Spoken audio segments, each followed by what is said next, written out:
Welcome, everybody, to today's session, Aggressive Income Systems, How to Generate Investment Capital from Zero in 2026. But first of all, I want to apologize publicly for creating a problem, especially for people over 40, people in their 40s, 50s, 60s.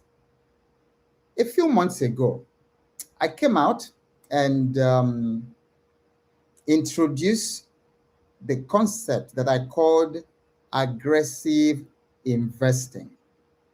And then it went viral. You believed it. You believed me. And now everybody wants to invest. But now, I now created a problem, which I call the empty portfolio paradox. What does empty portfolio paradox mean? It means that now you want to invest. You have your appetite to invest is big. Like I was talking about aggressive investing, if you're over 40, you now realize that if you are in your 50s, you cannot afford to invest at the same pace that people in their 20s or in their 30s are investing. You must be a little bit aggressive. I am 60 myself. So there's no way that I'm going to invest at the speed and at the rate that people in their 20s are investing. You see, because compounding is not on my side. But the only way I can make compounding to be on my side, just like it is on the side of people in their 20s and then early 30s, is aggressive investing. So now many of you took up aggressive investing. And I even told you how to begin to do aggressive investing if you're in your 40s and 50s. And then now you are stuck because there are so many opportunities to invest in the Nigerian stock market, in the American stock market, in gold, in forex, in real estate, in crypto. There are massive opportunities to invest. But guess what? You don't have the money, you don't have the funds to invest. And then there are many of you who have seen incredible opportunities in the Nigerian stock market, which is about the fastest growing money machine in the world today. And some of you have even bought some stocks. But while you are holding some stocks, you are noticing other opportunities and you are in a dilemma. Should you sell these good stocks and buy this other one, or should you just leave them? So that introduces the pressure and then the need for fresh funds in the market. For instance, you have GITCO, that is GT Bank. You have Zenith.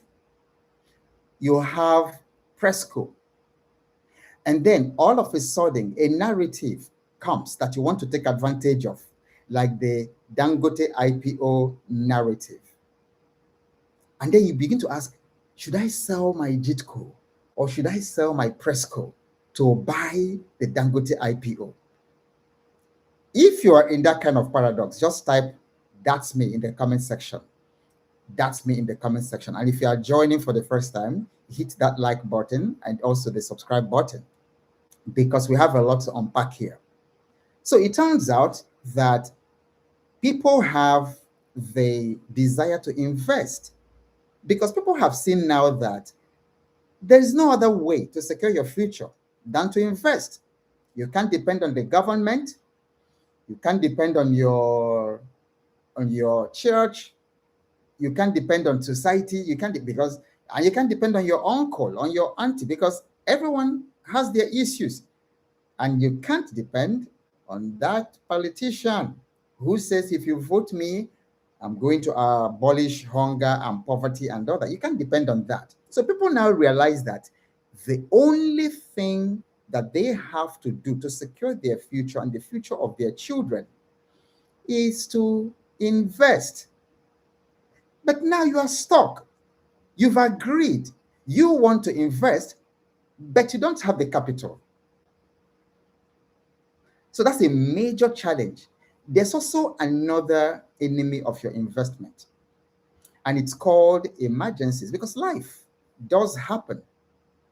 So you've built up a really strong portfolio. You have some very strong stocks like Dangote Cement, MTN, um, IBTC, Stanbic IBTC, name them. Presco, one of my favorites. And then why that is happening, your little girl falls sick. And then before you know it, they are running tests. And then they want to carry out a surgery. And then that surgery is going to cost 2.5 million, 3 million naira. You look around, you don't have that. And then you face your portfolio, your stocks, and you finish it. You sell off everything because, of course, you have to save the life of your daughter. So you see that the whole bottleneck is the fact that you are not getting fresh funds. And you see, that situation I described is a very, very difficult one. It's a very difficult situation where you have, you already have assets that are compounding, that are doing well. But because it's emergency, life is involved, your little daughter, your wife, your nephew, niece, you have to liquidate it. And then after that, you have to start all over again. And all the compounding that your stocks have done in the past 2-3 years, you lose it. Let's say you got into the market and bought tip when tip was 2 naira.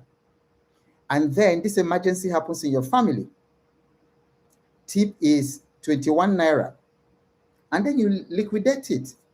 You solve that emergency. Now, if you're coming back to the market, you are not buying tip at 2 naira again. You've lost all that compounding. Yes, you've saved life. But if you're coming back to the market, you start buying tip at 21 naira, 22 naira. And then, so that compounding has been halted. This is why I tell the people I'm mentoring that from the beginning, you want to create at least 2 income streams. Everybody type 2 income streams. Everybody type 2 income streams in the chat. So you want to create at least 2 income streams. One to take care of lifestyle, to take care of your life costs and the necessities, because you've got to buy food, you've got to pay rent, you've got to pay tuition for the children, and all that, lots of things, because life happens and life has to be funded. So you need to have one income source dedicated to solving life. And then you need to have another income source, just one other income source. You can have many more, but at least one income source dedicated entirely for investing, dedicated entirely to buying assets to take care of your future, so that you will protect it from emergencies. The other thing that I encourage my mentees to do is to set up what we call emergency fund. To set up what we call emergency fund. That fund takes care of emergencies. Maybe you're living in your own house, then the tropical rains begin, and then there's a very strong wind, and then the wind blows off the roof. You need to repair that. You don't want to go and start selling your stocks, selling your assets to go and repair that roof. Because each time you sell your asset, each time you sell those shares, you interrupt compounding. And then you have to start all over again. Okay, so that is why it's important not just to talk about aggressive investing. I said, okay, I should also start teaching aggressive income generation, aggressive income systems. Because if you're in your 40s and in your 50s, you need to earn money. And then even if you're in your 60s, one of the biggest lies of retirement is that when you retire or when you turn 60, that you lose your money-making opportunities. And I believed it for many years myself. I'm 60 myself today. And I can guarantee you that it's easier to make money today at 60 than it was for me at 30. And I'm going to prove it to you. I will also give you step by step what you should do to start earning income, aggressive income. Okay, so let me read a few of your charts. Yes, good afternoon, Festus. Good to have you. From Abuja. Yes, please tell me where you're watching from, okay? And then Nigerman said, yep, you're talking about me. Festus says, I made that mistake. I sold Jitco at 47 Naira around 2021 to buy some other stocks, which are not really performing well today. Yeah, you see, and then you said you are regretting it. Don't worry, don't regret it. Don't worry. That's an education. Regret is not an investment strategy, but that's a perfect example of what we are talking about. You know, you sold Jitco at 47 Naira. Today, Jitco is about 130. Somebody can check what the market is doing right now because the market is on now. And so you can imagine, so you interrupted that compounding. And not just that, it's selling at almost 3 times what you liquidated. It has, Jitco has also paid dividends. So that was interrupted. Yes. And Temi IR says, first time joining the live. Yes, watching from Glasgow, Scotland. You're welcome very, very much. Okay, so what we've established is that people now want to invest. The desire to invest, even in Nigeria, is high now. As someone who's been investing for 20-something years, since 2003, I can tell you the evolution of the market and then people being aware of the opportunities in the market and then what has happened since then. But in recent times, the market crash, the market crisis of 2008 discouraged lots of people. There was also another thing that discouraged a lot of people. You know, there was this massive bank IPOs coming in at the time, and then people bought some IPOs, and then those businesses collapsed. And so a lot of people quit. A lot of people who were sort of first-time beginners around 2008 quit. So anytime you mention the stock market, they say, not me. I lost so much money.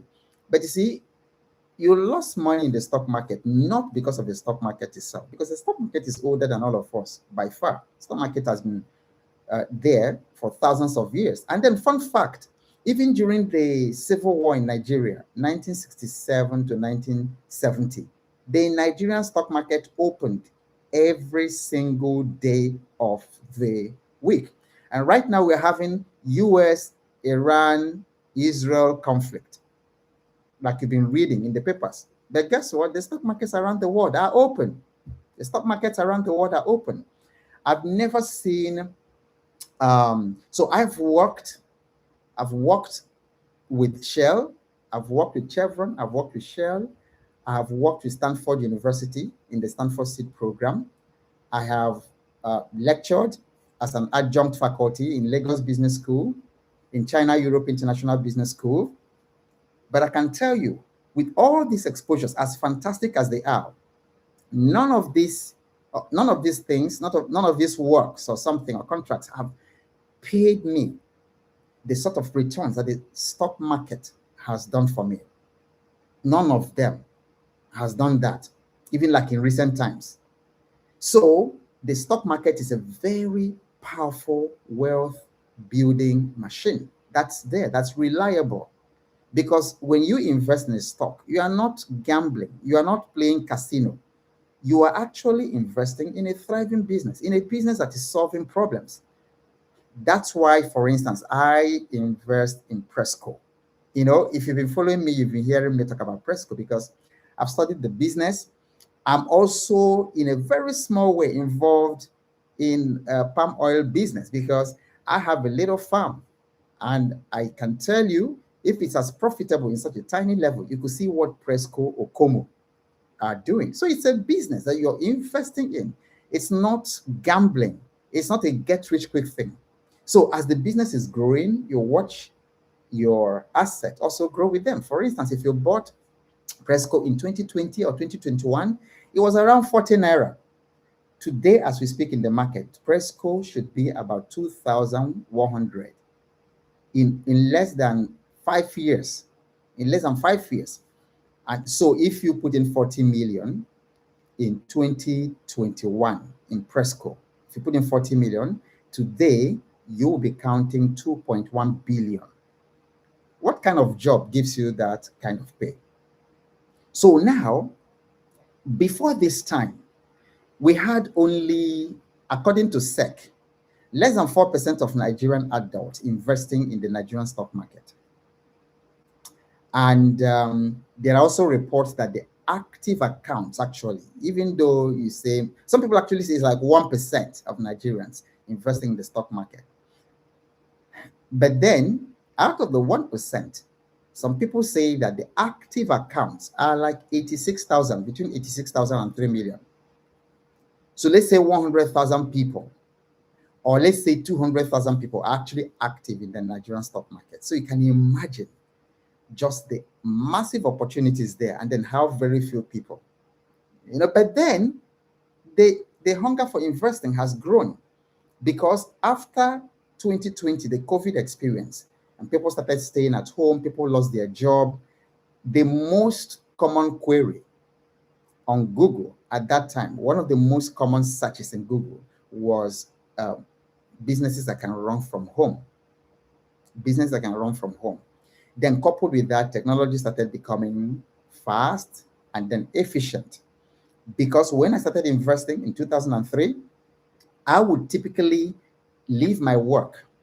I was working in Chevron in 2003, and then our office, for those of you who know Lagos, the office was in Chevron Drive in Lekki.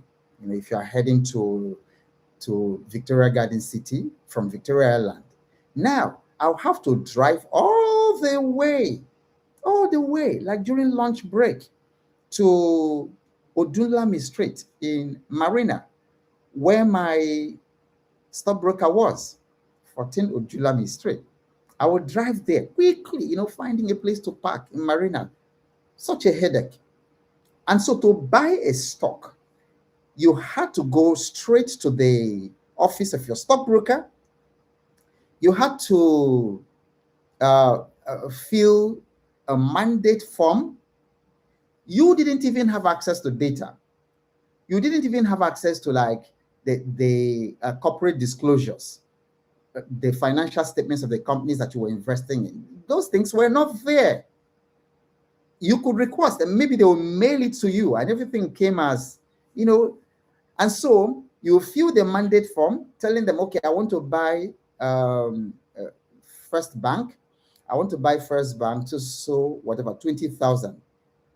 I don't even remember how they used to, because they just bought for you. You didn't even have control over, like now we can place limit orders and all that. You could do it then, but it was almost essentially at the discretion of the stockbroker. Then you will write a check. You will write a check and attach to your mandate.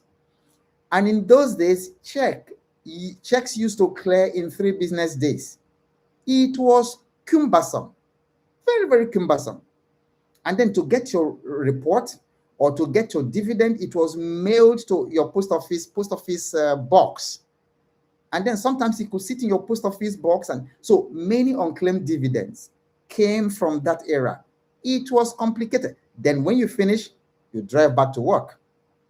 It was very complicated. But today, technology has made it so fantastic. Like the market is open right now. As we are talking, I can log in. I can log into my trading account with my stockbroker and buy and sell. So because of all this confidence and all these things, many people now want to invest. But as we are saying today, and I want to solve that problem today, how do you generate capital to invest? So some of you listening to me are in different categories. There are those who want to invest, but they don't have capital. They have zero capital. There are those of you here. Okay, so let's call them 1. Those you want to invest, but you don't have capital at all. It's like zero capital. Type 0 in the comment section. Type 0 if that's you. Then there's another group that are already investing, but they don't have enough capital to take advantage of the opportunities that are in the market right now. So type 1. So two kinds of people. Okay, so type 1, if you desire so much to invest, but you have zero capital, type 0. Type 1, if you're already in the market, but you don't have enough capital, you don't have fresh funds to take advantage of the opportunities, then type 1. So there's 0 and 1. Type. Okay, so I can see 1 in the comment section. All right, so there's lots of ones there, so people who already have portfolio in the stock market, but they don't have fresh funds to take advantage of the opportunity. All right, 1. So I can see quite so more ones than zeros. So that actually illustrates what I'm talking about. That now the people are investing. The desire to invest is very high, but the capital is not there. Okay, so let me start laying it out for you the way I did it and the way I'm able to find fresh funds. There were days and there have been times that for 2 weeks straight, I invested every day. There are times that for 1 month straight, I invested every day because fresh funds were coming in. So that's what I want to, who would like to be in that kind of position where fresh funds come in every single day so that whatever you want to buy in the stock market, you can buy? Okay, say that's me, if that's you, if that is what you desire. And I'm going to unpack it right now. Okay, so first thing I want to do is address the mindset. I want to address the mindset about earning money. Whoever made it look like you only earn money once a month did not serve civilization very well. Because for many of us, we only receive credit alert once in a month, meaning that in 12 months, you only receive credit alert 12 times. Maybe if they pay a bonus, or like when I was working, they had something they call 13th month and they paid, there may be 13 credit alerts. But for literally every day in the year, for 365 days, you spend money. Your bank account is debited for 365 days. In fact, let's do a little experiment. How many times have you been debited today? On average, how many times are you debited every day? And then for those of you in Lagos, oh my goodness, you can say that again. Like every time I visit Lagos, once I step out of the house or the hotel room, the debit, in fact, you actually start debiting yourself out of the hotel room or out of the house, because to get out, you've already booked an Uber or booked a boat. And these days, I discovered that Bolt and Uber take their money before even the journey. Once you book, and then the driver accepts, they charge you. You're debited. To the restaurant, you're debited. You make to a bank, you are debited. Okay, so on average, how many times are you debited every day? Everybody type. How many times on average are you debited every day? Maybe you buy things along the road. Maybe you buy fuel, you buy food, you go shopping at the mall. Yeah, debit. Okay, or like I use Starlink. And that one debits me once in a month. So I can see 3 times. I can see 10 times from Anita. Very, very correct. Very correct. I feel that. Yeah, I can see 11 times, 3 times. Okay, so 10 times. Let's even take 3 times on average you're debited in a day. I'm debited far more than that in a day. But let's take an average of 3 times. That means that in 1 month, you are debited how many times? If you receive debit alert, and it's usually on your financial statements in the bank, it comes out as red, which is interesting. So that means that in 1 month, you are debited 90 times. Okay, so I see some of you have some questions.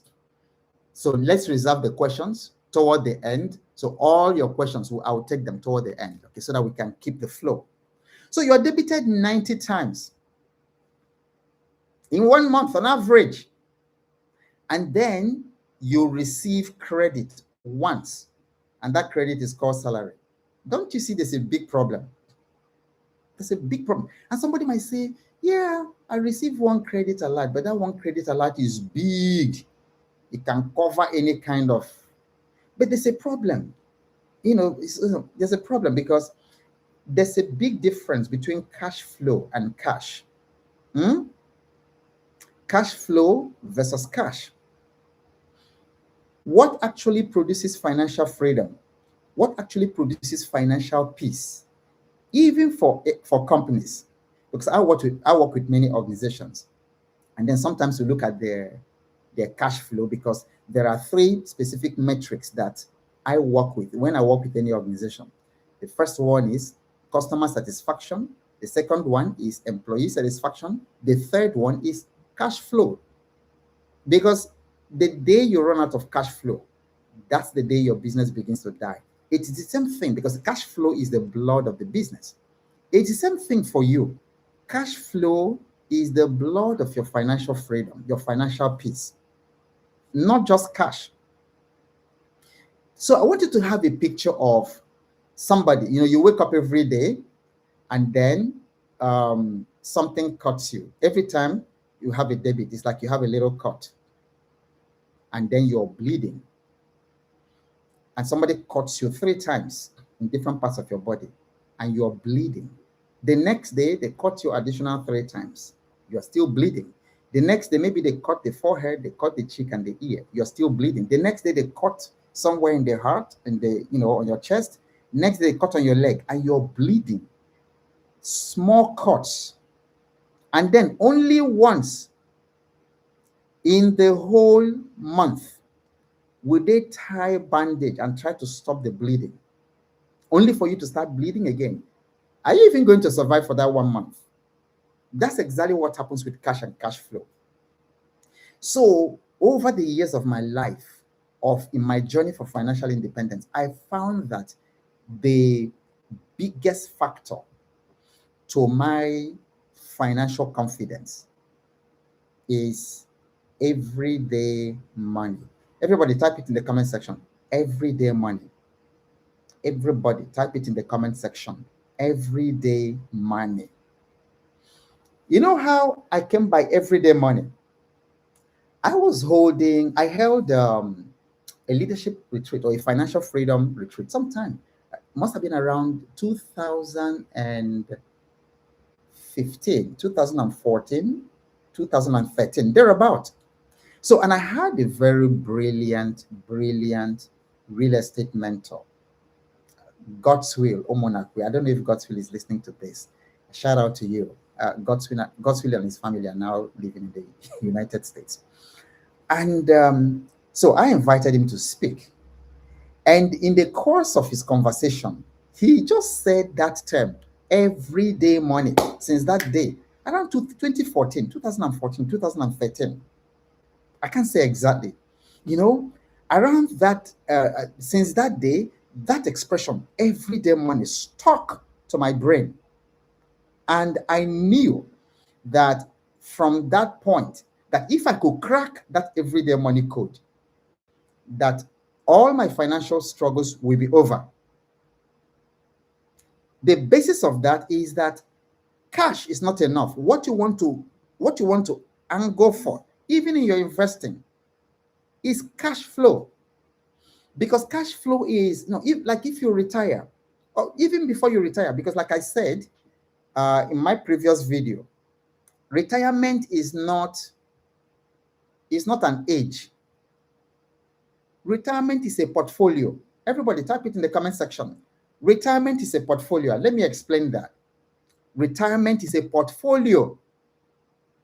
You know why?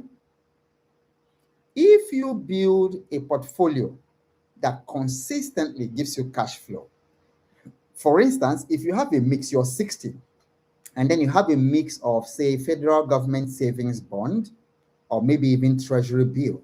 The federal government savings bond, there's a way you can invest, and then they will pay you every single month.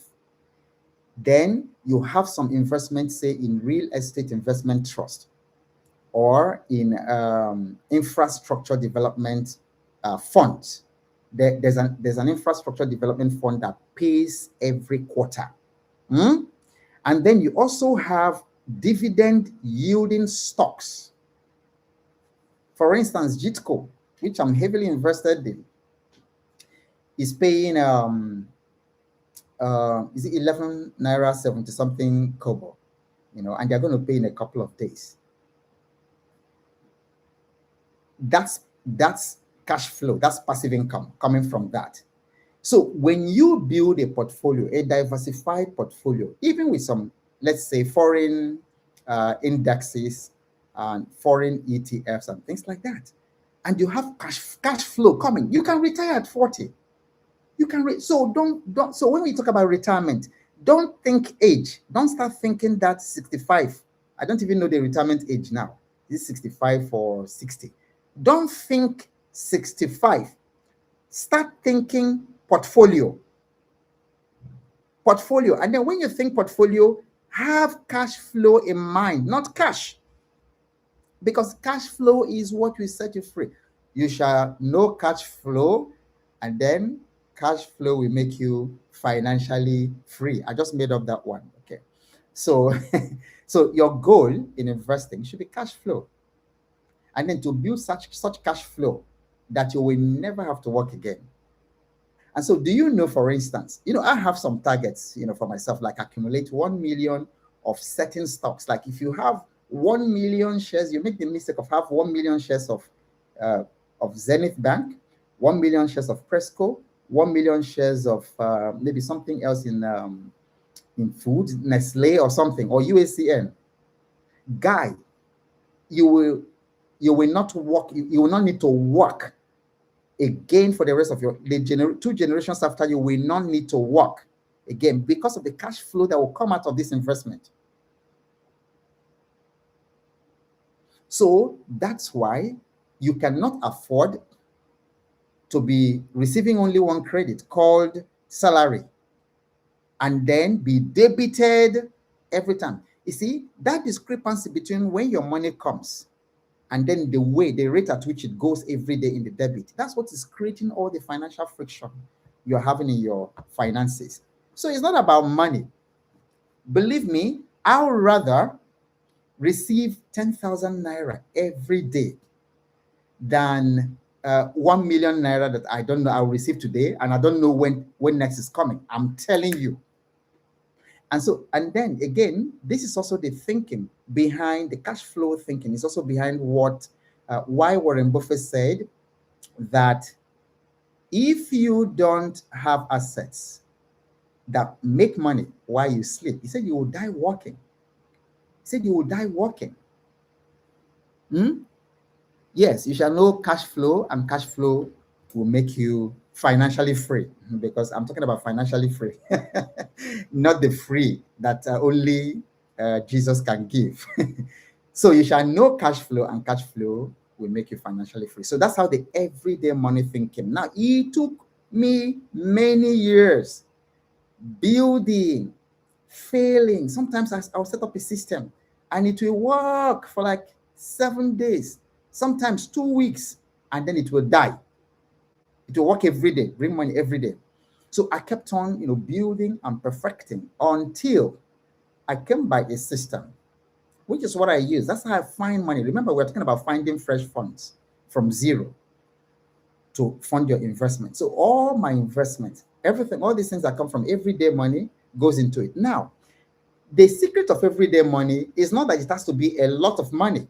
It doesn't have to be $1,000. It doesn't even have to be 20,000 naira. Or look, 3,000, 5,000 naira that comes every day. Don't set your mind on when I say everyday money, I'm not saying that I make 1 million every day. No. Some days 5,000, some days 8,000, some days 20,000, some days 145,000, some days. But it comes every day because I set up a machine where every day I sell something. It's there, my storefront, and people from all over the world. People are buying from Australia, people are buying from Hong Kong, people are buying from literally any place you can think, from the Caribbean, from the US, from Denmark, from all parts of Europe. People are buying. So every single day, somebody buys one thing, a digital product. One. From me, sometimes I wake up in the morning. In fact, I set my alarm.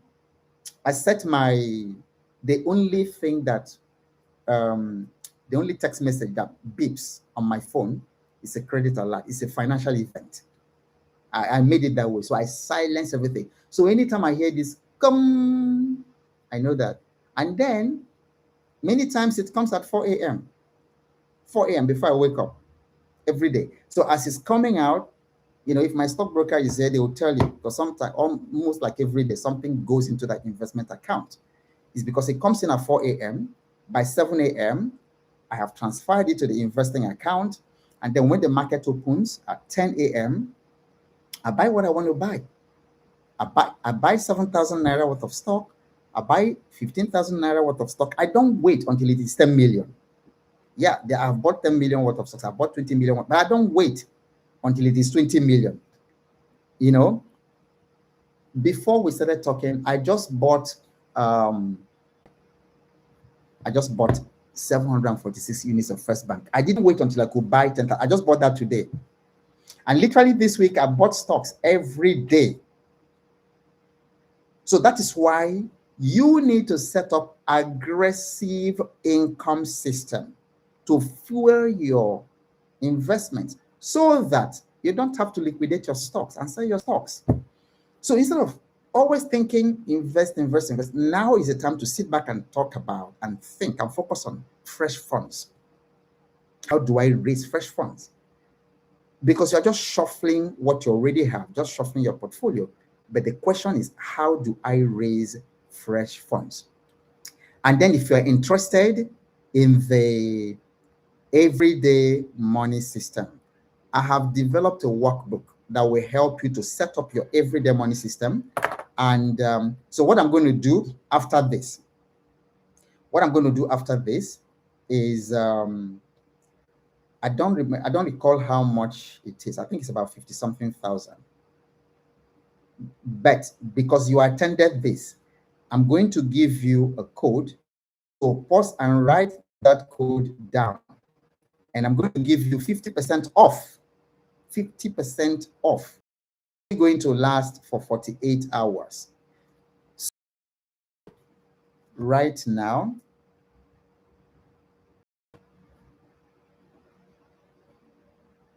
okay, so that code is live 03.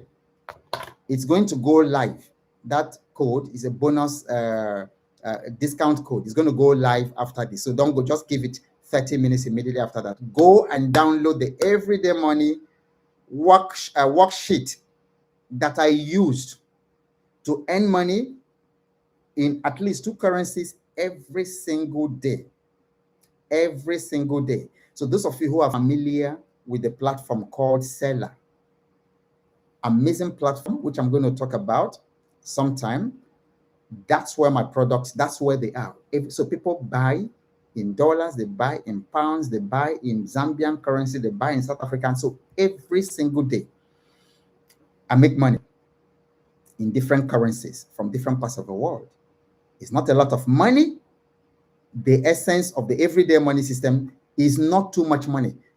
$10 a day, coming consistently a day, will change your life. Will change your investing.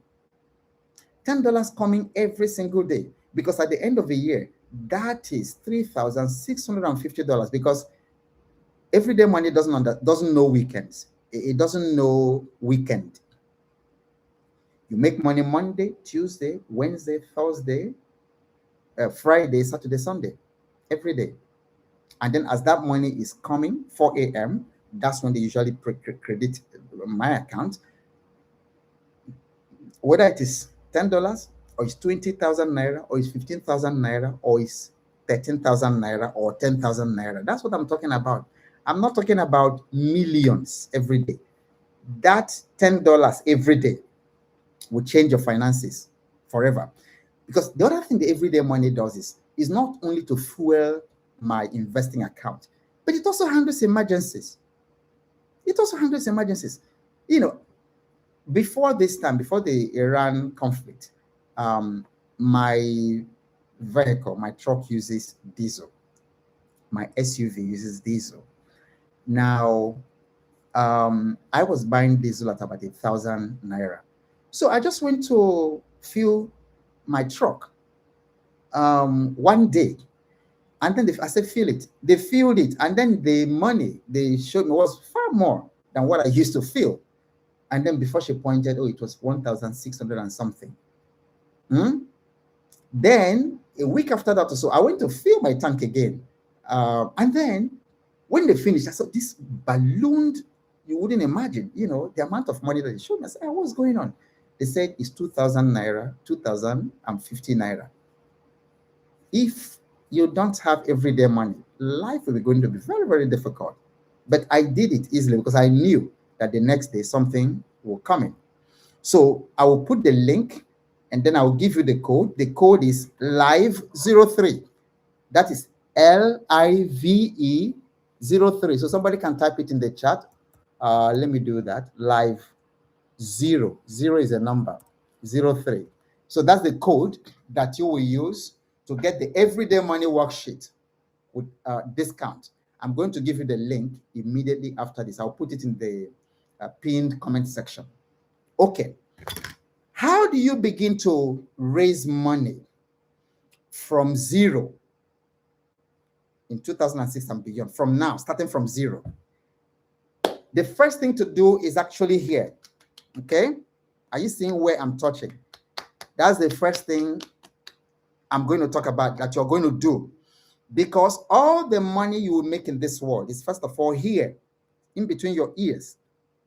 And then, secondly, it is in someone's wallet. I need you to pay attention to what I'm saying. We're talking about aggressive income systems. The first place that the money you will ever make, whether it is $1 million, $10 billion, 20,000 naira, is here first. And then, secondly, it is here in someone's pocket, someone else's pocket. All the money you're looking for is in a customer's pocket. Please put it down. Put it down. Write it in the comment section. All the money that you ever need is in the customer's wallet. All the money you will ever make is in the customer's wallet. It's in somebody's pocket, in somebody's wallet right now. So the only thing that matters is how do you create something that goes from your brain, reaches out to this gentleman who has his wallet, and then makes him open it, and then bring out the money and give you. It's as simple as that. Don't let anybody complicate it for you. The money has to start here, first of all, and then it has to target here, somebody's wallet. That's the only way money is, whether it's by fraud or by integrity. By fraud, the people doing fraud are targeting your wallet. You know, there have been people who have been defrauded by people using my face, so many accounts. You go to TikTok, people are, you know, using my face, using my videos and my content to rob people. Telegram, the same thing is happening. Facebook, there are many accounts who are faking me, faking to be me, and people are falling to them. A woman was defrauded by to the tune of $800 by a fraudster who she was dealing with, and she thought I was the one that she was dealing with. Many people. Another woman was defrauded at 360,000. She's going around calling me a scammer because she actually believes in her heart that I was the one that scammed her of 360 because the person was using my name. And then, but she was, forgive me, she was foolish because the person sent account number and said, you know, that she should pay him. And then also said that he was going to trade for her or something like that. I don't do that. I don't trade for anybody. I don't ask people for money. Never. And I do not come to your DM first to start talking to you, and then the account that the fraudster, the scammer sent her, the account clearly had a different person's name, not my name. Then the scammer said, oh, that he's my personal assistant. And then she foolishly paid money into this man, not once, paid the second time, paid the third time. And she thought I was the one. She had my contact. She had my contact. And she only contacted me after giving those people money. She now came to my real number. I've never seen things like that. And then said, I have paid, sir. I said, paid what? He said, I paid you. And she's going around believing and telling people that I'm a scammer and that I scammed her of 360,000 naira, not dollars, 360,000. That's what I scammed her. So it's the same thing. They are only using it negatively, but it always has to start from some plan in your head, some solution, something you develop in your mind, and then that solves a problem for this money in somebody's wallet, and then the money exchanges. That's why money is called a medium of exchange. Okay, value has to be exchanged. Now, to sort out the issue here, there are 3 questions I want to give you. Please type those 3 questions, and I need you to find answers to those questions, because these 3 questions are the foundation of wealth. And then after that, I will now take you through the 4 ways to make money, and then we can zoom in on one practical one that you can start doing today to earn money. So there are 3 questions I need you to, because, I told some young people the other day that wealthy people, I'm friends with so many wealthy people, some of them billionaires. And then I shared a platform recently with the billionaire, billionaire in dollars. We had interaction for 2 or 3 days. And in fact, he has asked me that anytime I'm doing an event, maybe for the Financial Fitness Challenge community, that he would like to come and speak. Amazing, amazing man. My goodness. You will talk to a billionaire for 24 hours and you will never hear him or her mention money. Mention money. Mention house, car, Rolex. No. All the billionaires I've worked for and all the ones who are close to me, they never mention money. Why? Because if you are going to create wealth, if you are going to get yourself in the journey to wealth, like myself, you must answer these 3 questions. Question number 1. I wrote them here so that I will not forget. Question number 1 is, what does success mean to you? Please type it in the comment section. And then if you're listening and you haven't liked this or shared it, please go ahead and do it. People need to have access to this information. I'm happy to share it with you, and I think you should be very happy to share it with other people. Okay, and press that love button if you haven't already done so. If you're getting value, go ahead and do it. Go ahead and share it. And if you haven't subscribed to the channel, go ahead and do that right now. Take a moment to do that right now. So question number 1, what does success mean to you? What does an extraordinary life mean to you? It is the number 1 thing to do for you to start making money. You know why? Because if you don't define what success means to you, if you don't define what enough means to you, if you don't define what wealth means to you, you will never get it. You will never make the money. You will never get the wealth, because your spirit doesn't have a goal, doesn't know what it's looking for, and so it won't go. So you define what success means to you. If you don't define what success means to you, then you are going to allow social media to define it for you. Somebody commented on a post I made yesterday. I said that a poor person has no business with television, and I mean it with my whole heart. I don't have a television. The only time in my life I bought a television was 1999, and it's this television that has, what people call it, the tube. So since this flat one was invented, I've never bought a television. Never. And I go to hotel rooms. I don't watch. I use 5-star hotel, 2-star hotel, 3-star hotel in different parts of the world. I don't watch. So I stay in a hotel 3 weeks and I don't know where the remote, because I found that the biggest enemy of wealth is the television. It could also be the social media, the biggest enemy, because the people who are in social media are not here listening to the sort of things that you are listening to. That's the danger. So I'm not saying don't use social media. Don't be in social media. When I say stop scrolling if you want to become wealthy, I'm saying go to the social media with intention, because that's the only way you'll be hearing information like this. Outside of this, you're seeing comedy skits, comedy skits.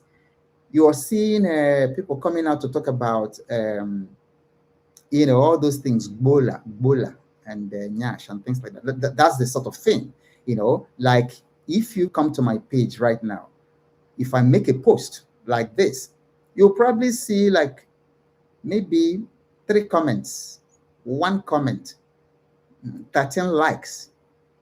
But if I come out tomorrow and I start talking about bola and I start talking about nyash and things like that, my goodness, you see 80 million, 100 million. Look at the kind of people that they follow on social media, and the streamers they follow on social media.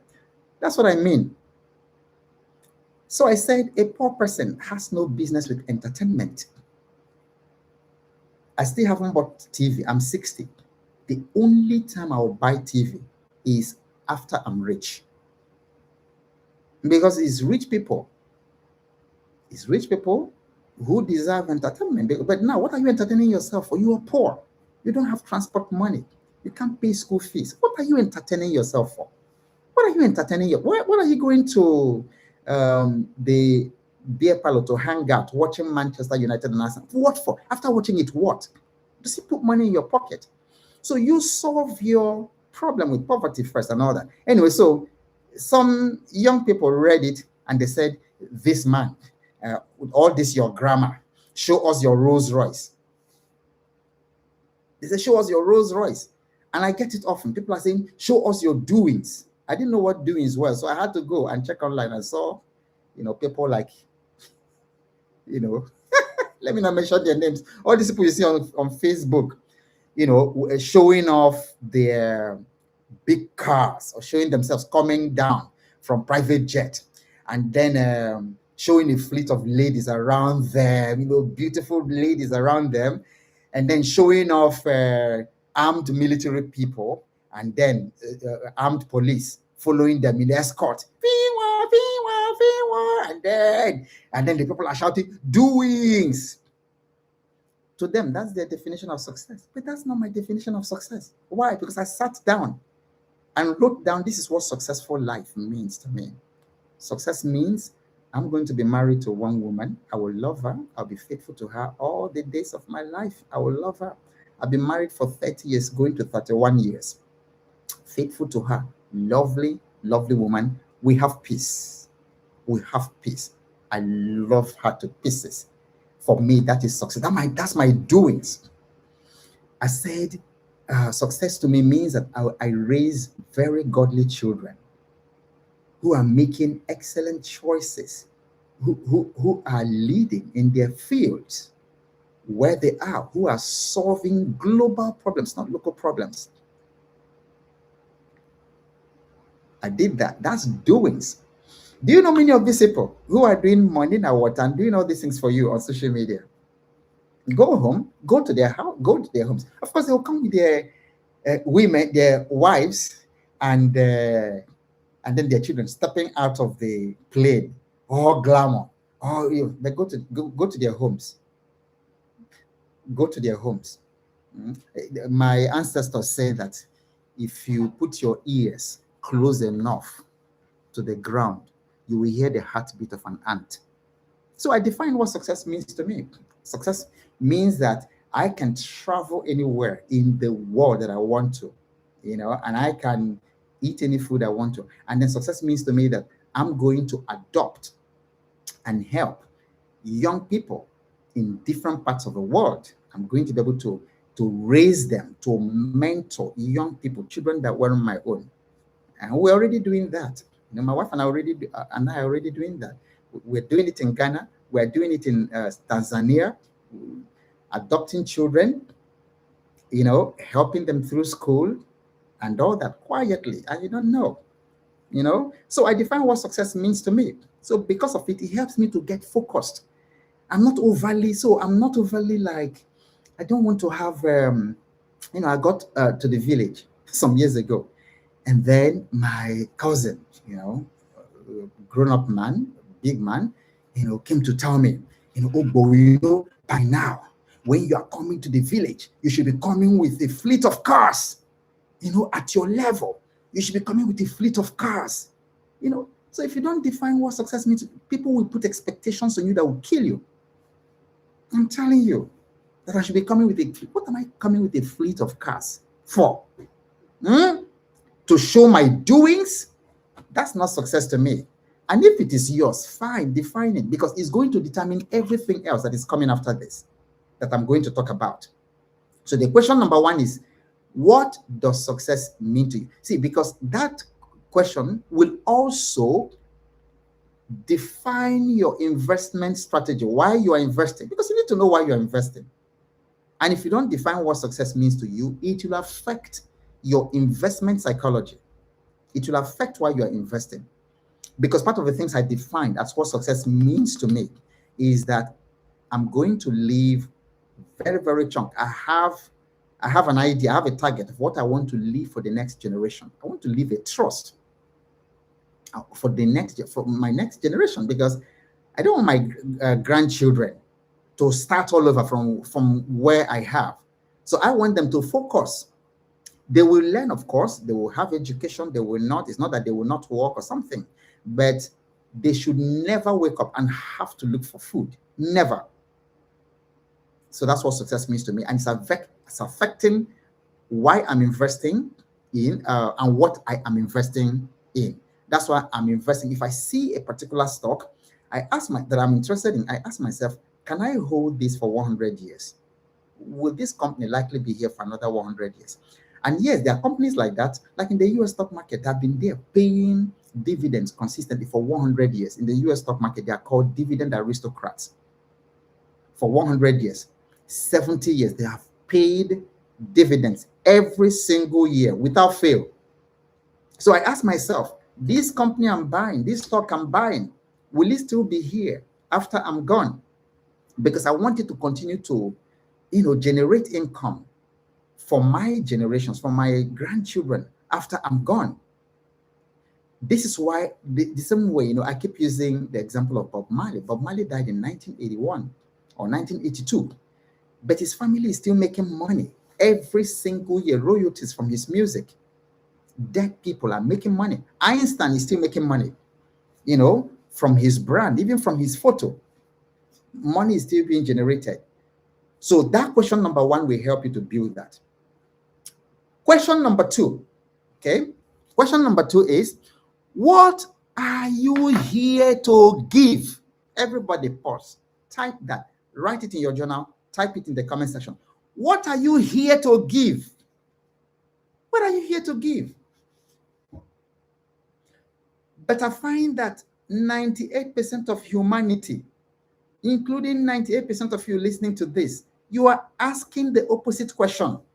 You are asking, what am I here to get? Wrong, wrong, wrong. That's poverty question. That's the question. That's why lots of people are poor. Because they wake up asking, what am I here to get today? Asking, what does the universe owe me? What does this influencer, what does this politician owe me? What does my uncle owe me? A couple of years ago, a relation, an extended relation, just called me early in the morning. And it was around the time that my family and I were going through very hard times. I had lost all our savings to Nospetco. And then we were suffering. The children were home because I couldn't pay their school fees. And this woman calls me. So I picked. I hardly said hello. She didn't even greet me.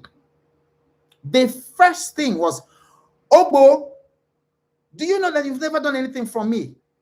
You've not done this for me. You've not done this for me. You've not done this, done this for me. There are all these people, who are there. Everybody owes them. They don't owe anybody anything. And I'm telling you, the day that I changed my mind, this black tax thing, especially for some of you listening to me from abroad, black tax will destroy you. Black tax will destroy you. If you know these people who are entitled to you, to your money, who feel entitled, these family members who feel entitled to your money, very dangerous. Very dangerous. For many of you listening to me, if you can take care of black tax, some of you, your greatest money leaks are to this extended family and all these people leeching, hugging on you.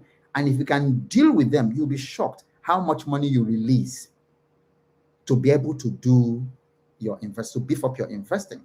So we are talking about not just getting fresh funds for your investing, but we're also talking about blocking the leaks. And the biggest leak, especially for you Africans listening to me, is this family thing. There's some of you listening to me, this is Friday. Tomorrow you have burial. Or you have wedding. You have one ceremony or the other. You live in Lagos. The burial is in Ijebode. You've not bought food in the house, but you must travel to that burial. You must travel to that burial. And then they have uniforms. And some uniforms I hear are as expensive as 500,000.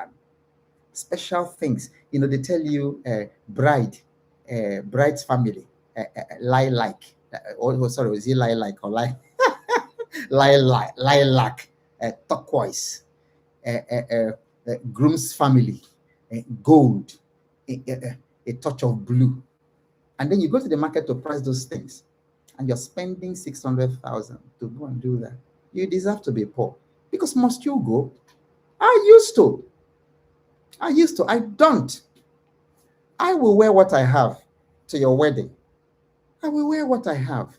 If you want me to wear this other one, please, give me. I will wear. We spend money so unnecessarily, and then we wonder why we are struggling with money. Why must you go to Djibouti this weekend? So what I do, the money for all those things, and then for my trip, when I can't make it, I'm in Lagos, you're inviting me to come all the way to Imo State for burial. I love you, but I can't come. So I take the transport money or whatever I used to buy fuel, if I was coming, and I send it to them. Save money.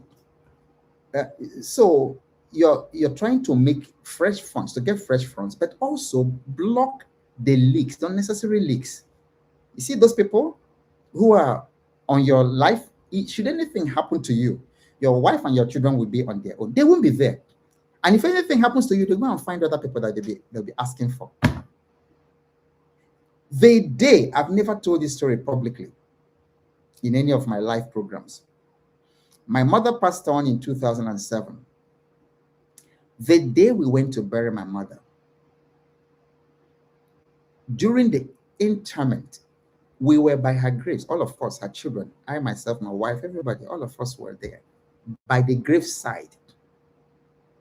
While they were lowering my mother's body in the grave, one of the villagers came, hit me on the back. Ogbo, Ogbo, Ogbo, Ogbo, come and tell those people at the canopy, they've not given us a cooler of rice. They've not given us our own cooler of rice. At my mother's graveside, we had not even buried her. He came to ask me to go tell the people serving to give them a cooler of rice. What level of satanism, of wickedness is in the minds of these people? So these are the people you're working for, giving money. So then when you don't give, they don't even care whether you have or not. Like the one who called me and said, I've never done anything for her. They didn't even ask me whether I had. They didn't ask me whether my family had eaten. They didn't ask if I even had it. They always assume that you have money.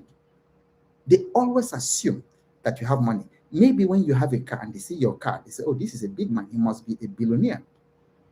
And then they come after you. Be wise and defend yourself. So the second question is, what are you here to give? Okay? What are you here to give? Not what are you here to get? That question will make you money.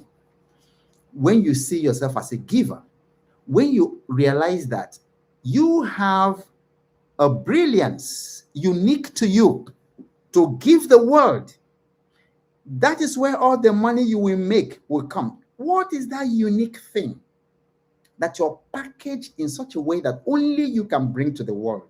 You have to find it. Find that uniqueness, find that brilliance, find that thing you're bringing to the world. That's where all your money lies. So that's question number two. What am I here to give? Question number three. Who are you here to serve? Who are you here to serve? Money comes from serving. Oh, money comes from serving. Money comes from serving. It comes from giving, not from collecting. So I'm here in this particular village where I am, talking to you. And I'm using, for my internet, I'm using Starlink, Elon Musk's Starlink.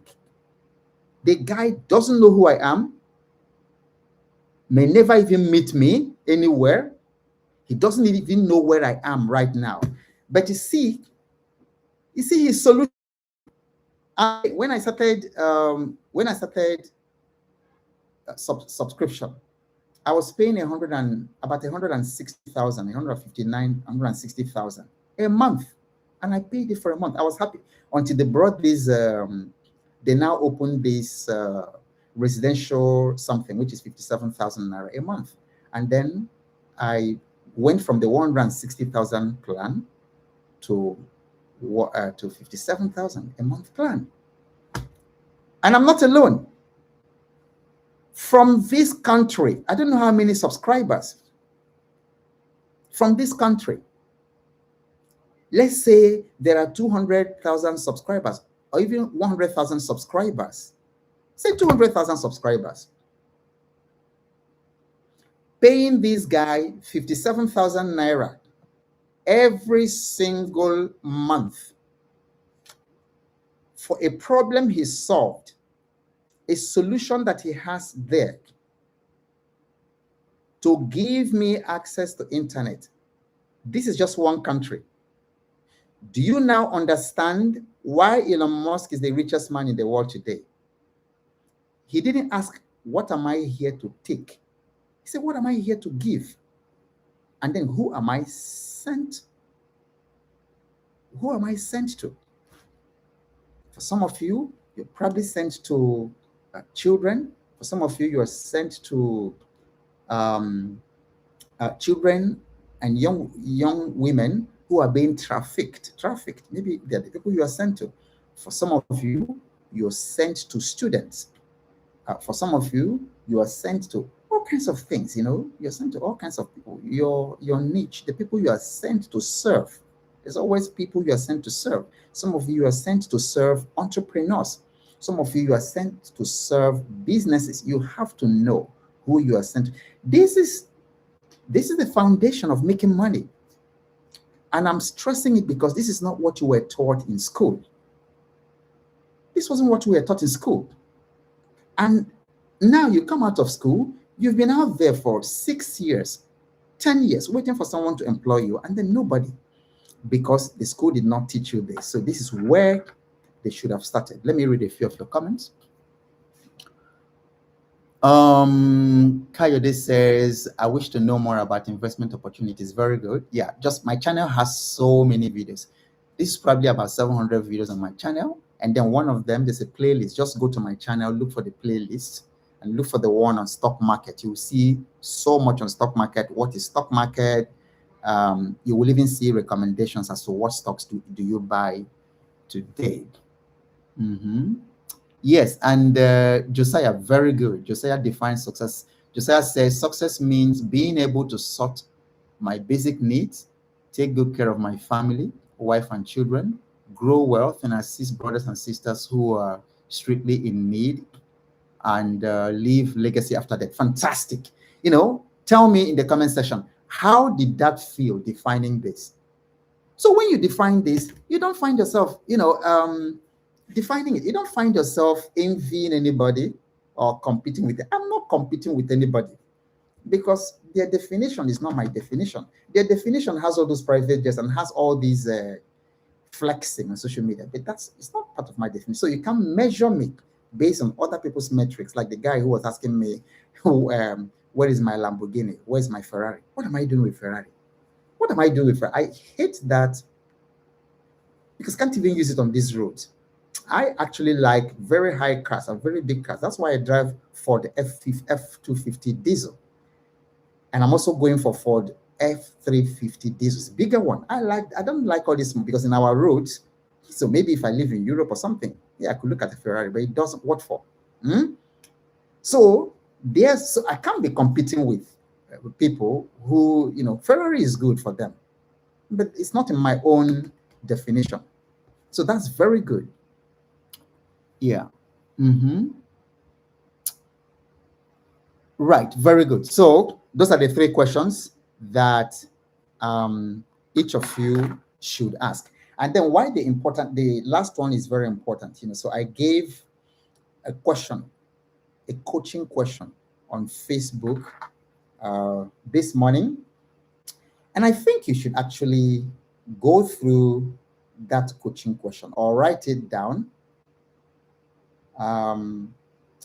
Write it down and then answer it. You may also go to to that Facebook post and then get some ideas from what other people have said. Okay, so that's the post. Okay, that's the post on my Facebook. So it says the question is, if 1 million people were ready to pay you today, what would you sell? And let me actually modify it. If 1 million people were ready to pay you $10 each, or let's say $5 each to them, 1 million people are lining by your door. You wake up in the morning, and then there are 1 million people, each of them with $5, lined up for like 2 kilometers. And then they knock on your door, and each of them has $5. What would you sell to them? That's how to make money. That's how to find fresh funds. I'm just giving you the formula. In order to unpack it, you've got to know these 1 million people. There's 1 million people, they have $5. What is their problem? If you have answered the second question, is what am I here to give? You will just go into your store, bring out that thing you are here to give, and start giving them. And then they will give you their $5, you give them. They give you $5, you give them. And then at the end of the day, you've made $5 million. That is how to find fresh funds. Is somebody getting an aha? Is somebody getting some aha moment? Okay. So there are four main ways to make money. So let's start diving into it. Or let me say, first of all, there are 4 mechanisms to make money, to find fresh funds, to find capital from zero. And then there are 4 methods. So mechanisms and methods. So the 4 mechanisms, for those of you who are familiar with Robert Kiyosaki's cash flow quadrant, there are only 4 mechanisms to make money. 1, employee. So you are employed. As an employee, you're trading your time, your skills, your energy, and then your employer is paying you for your skills. Your employer is paying you for the energy. Your employer is paying you for showing up to work every day. So that is the E quadrant, employee quadrant.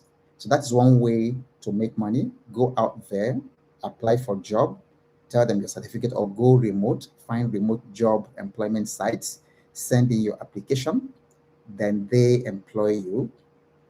And then every end of the month, they give you money. So that is the E quadrant, employee quadrant. The second quadrant is what he calls the S quadrant. So he divides them, two quadrants on the left, two quadrants on the right. So the E and S quadrants are on the left. So the S stands for self-employed, could also be small business, could also be sole proprietorship. So here, you're working for yourself, but you're still trading your time for money.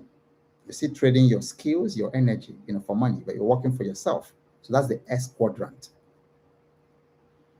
Then on the right, you have the B quadrant, which is business.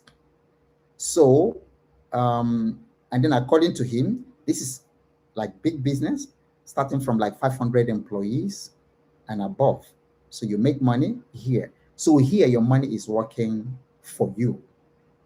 The remaining one is I, the investor, which is where many of us have found ourselves. Now, many of you here, you invest. So you make money also from investing.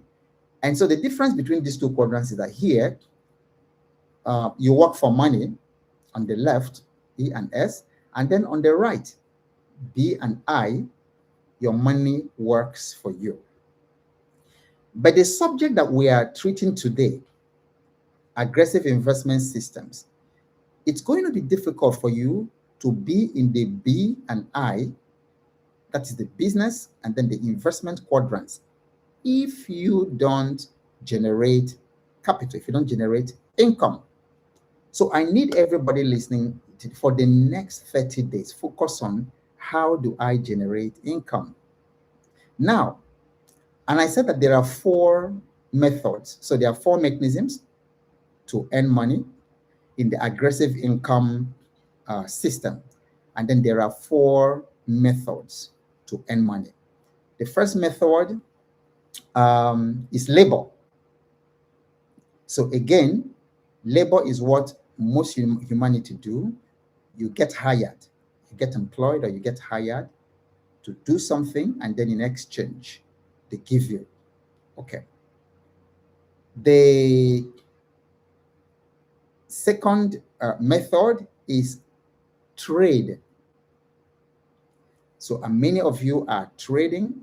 You buy stuff from China, you import it, and then you sell it and keep the margin and then repeat. So this is how you make money. The first one is labor. You hire out your skills, your services, your presence, your time, and then make money. The second one is trade. The third one is ownership. And this is when you own assets, real estate, stocks, assets that produce cash flow. So that is ownership. And then the fourth mechanism, which is the most powerful of them all, is wealth transfer. A lot of people don't talk about wealth transfer because they've not actually sat down to think through it.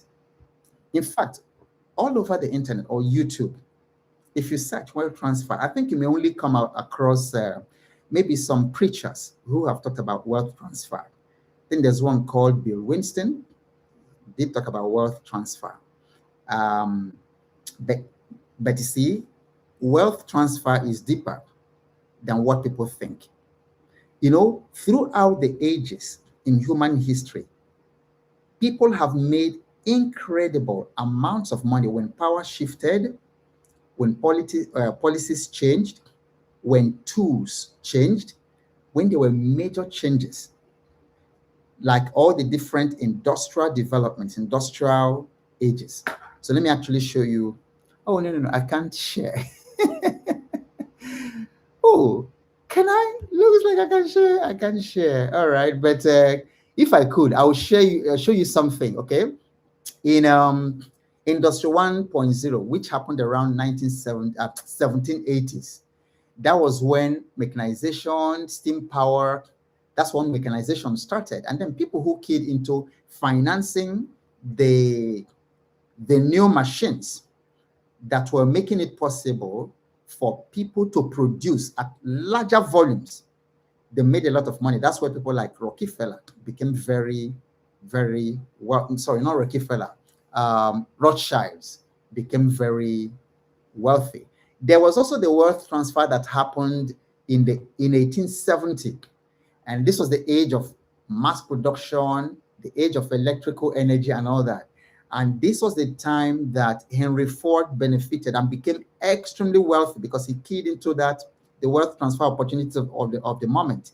He wasn't the one that invented the automobile, but he invented mass production. So he was the one that made it possible for automobile to be produced en mass. And also he made it cheaper. He became very wealthy. And then the next wealth transfer happened in 1969. That was the age of computers and electronics and automation. And then one of the biggest beneficiaries was Bill Gates.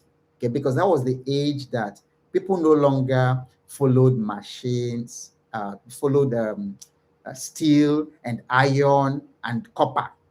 People started following code, and code made them billionaires. And then we are living right now in Industry 4.0, the Internet of Things, networks, robotic applications, artificial intelligence, and others. And wealth is actually being transferred. I am looking strongly at AI. That's the serious wealth transfer opportunity that's going on right now. And then, of course, the champion of this particular industrial epoch is Elon Musk. So these are the four methods that wealth is transferred. Which one are you going to do? What are you going to do as you leave this place to start generating capital to fund your investment? Okay, so let me give you a few ideas based on what I have done myself and what I'm still perfecting. And then something that you can implement right now. But don't forget to go for the worksheet. The Everyday Money worksheet is going to help you. All right, so I call this the digital product scaling engine because this is something that anybody can do. This is somebody anybody can do. If you're listening to this and then you're following and you understand, you can do what I'm about to talk to you about. You see, because technology and the financial markets have made things easy. What you can do in the immediate, the low-hanging fruit that you can start making money in the immediate, is to create digital products. Put it online. That is the quickest way to make money online. The tools exist. They were not there before. You see, making money as a business involves three things. You must know how to create value, you must know how to deliver value, and you must know how to capture value. 5-10 years ago, we can create value, like in this part of the world, in Africa, in Nigeria, in Ghana, we could create value, but we could hardly distribute the value.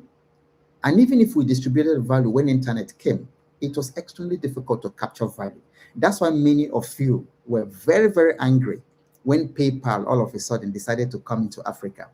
Who remembers how PayPal excluded most parts of Africa, especially Nigerian creators, excluded you for years, for if not over a decade, for decades. In fact, since PayPal started, and then all of a sudden they now came after African creators. God bless our young people. God bless Flutterwave founders, Paystack founders, and all those people. They came, they destroyed all those barriers. Because I remember in those days, African creators, we were not being paid. If anybody from America or from Denmark or from Russia wanted to buy your, there was no way to pay. PayPal did not allow you to collect money. They would let you send money. Because I remember I used to send a lot of money. I used to pay through PayPal, through my PayPal account. But they never allowed me to receive payment. But today, that barrier is broken. You can create a product today and receive payment from China, from Russia, from South America, from the Caribbean, from America, from every part of Europe. So what are you waiting for? What are you waiting for? You can do it. And I am not a programmer. I'm not a computer person. I'm not an IT person. I'm not even a website developer or something. All I do is create value, distribute it. Distribution basically means how it's going to leave the place you created it to the people you are targeting. That's distribution. Social media is, Facebook is distribution, LinkedIn is distribution, Instagram, TikTok, these are all distribution. And it is free, it's available. That's why I'm shocked. Young people are complaining about lack of money. But I go to their social media profile, and what do? The girls,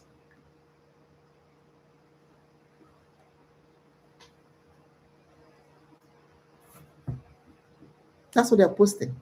That's what they are distributing. So instead of distributing value, that's what they are distributing. And then they are wondering why they are poor. And they're wondering why they're looking for money. This distribution is making thousands of people very, very wealthy. Look at, to do what I'm doing today, if I tried it 30 years ago, or even 20 years ago, or 15 years ago, it was impossible. Type what country you're listening to me from. You'll be amazed. And people are listening. Now, if I was to do this, this was the thing that only big corporations could do in those days. And the only way you could broadcast live like this is live to the whole world in those days. You couldn't afford it. You know what it meant? To broadcast. And then in those days, it would have been like CNN, like 20 years ago, to broadcast you. My goodness, you must be putting $25 million to $30 million down. And I remember when I was on television for 5 years, between 2009 and 2014, I remember what Channels Television used to charge to cover your event, maybe a political event or something, or religious event or something, for 1 hour. I don't remember exactly, but it used to be something like, I don't know whether it's 4 million or 40 million. Of course, that was the dollar at that time was 100 and something. It was 100 and something. So we're talking about like 50 equivalent of maybe $50,000 or something for 1 hour or something. It was something huge. You couldn't afford it. Look at today. Please go ahead. Everybody, tell me what country you're listening from. Maybe the time of the day might make it limited to some people, but I know usually when I do from the evening, in the evenings, I get from, tell me in the chat section, just to illustrate what I'm talking about, what country you're watching this from. This is distribution. This is distribution. So you have it. You have it. There's no excuse not to make money. Okay? Okay, so I see Glasgow, Scotland. Can you imagine that? Look at Germany. You see Germany. Okay, keep going, keep going. So just tell us the countries, not this. Yeah, tell us the countries. So all I'm saying right now, that what you need to make money, you need to create value. And now AI makes it so easy for you to create. Number 2, to distribute it. Number 3, to capture value. That's to capture payment. Okay, so let's take it one by one. Today, can you create value easily? Yes. Yes. You can create value. You can create worksheet. You can create recipes. You can create something for students. You can create books. You can create guide. You can create all kinds of things. And then AI helps you. It helps you to quicken your thinking and the speed of bringing out a product. So can you do it? Can you do an ebook? Yes. Can you write a book and publish on Amazon? Yes. Yes. There's nothing stopping you in creating that value. There's literally nothing you can create. You can create music.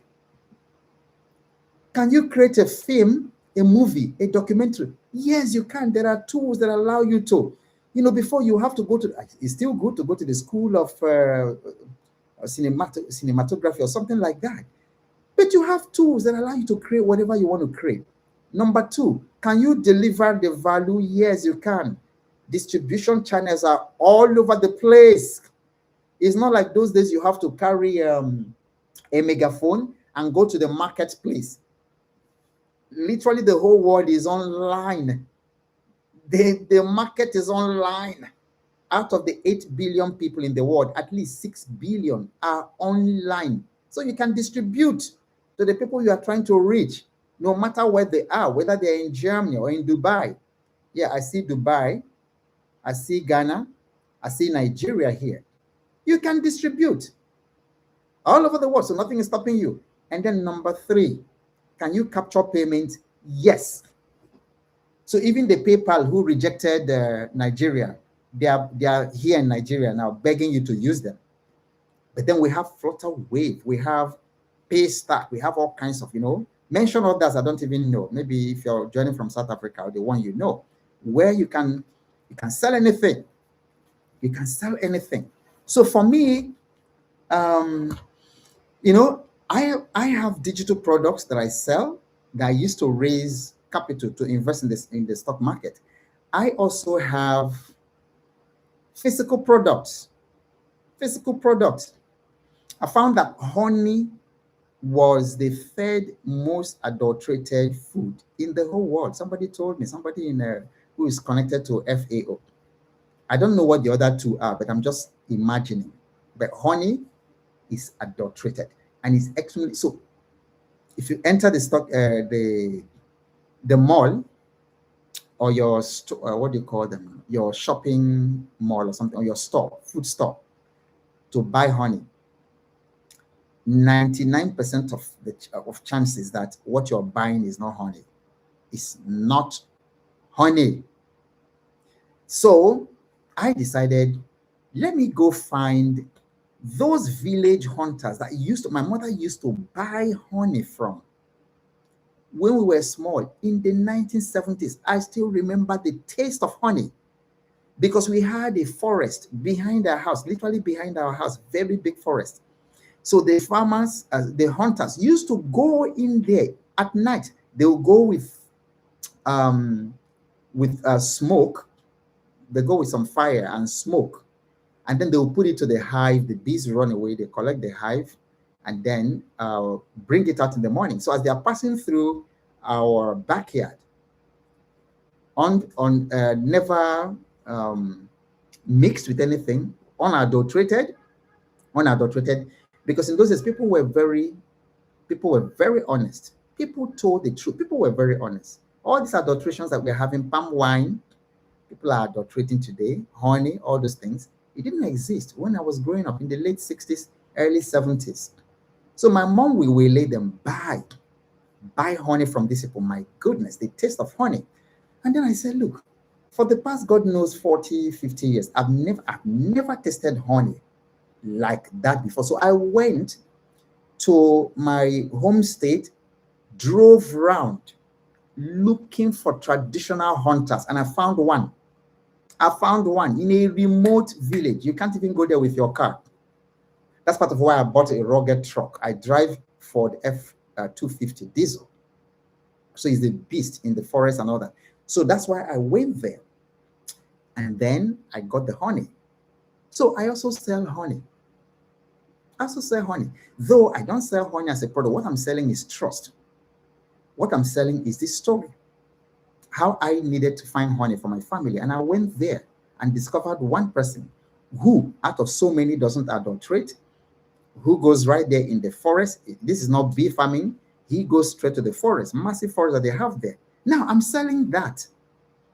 Each time I sell, My honey, physical product, I send it to the investment account. And then the next day, I buy stocks. That's how I've been accumulating my stocks. I'm selling honey. I take the margin, I put it in investment, and then converting that money to an asset. I also make palm oil.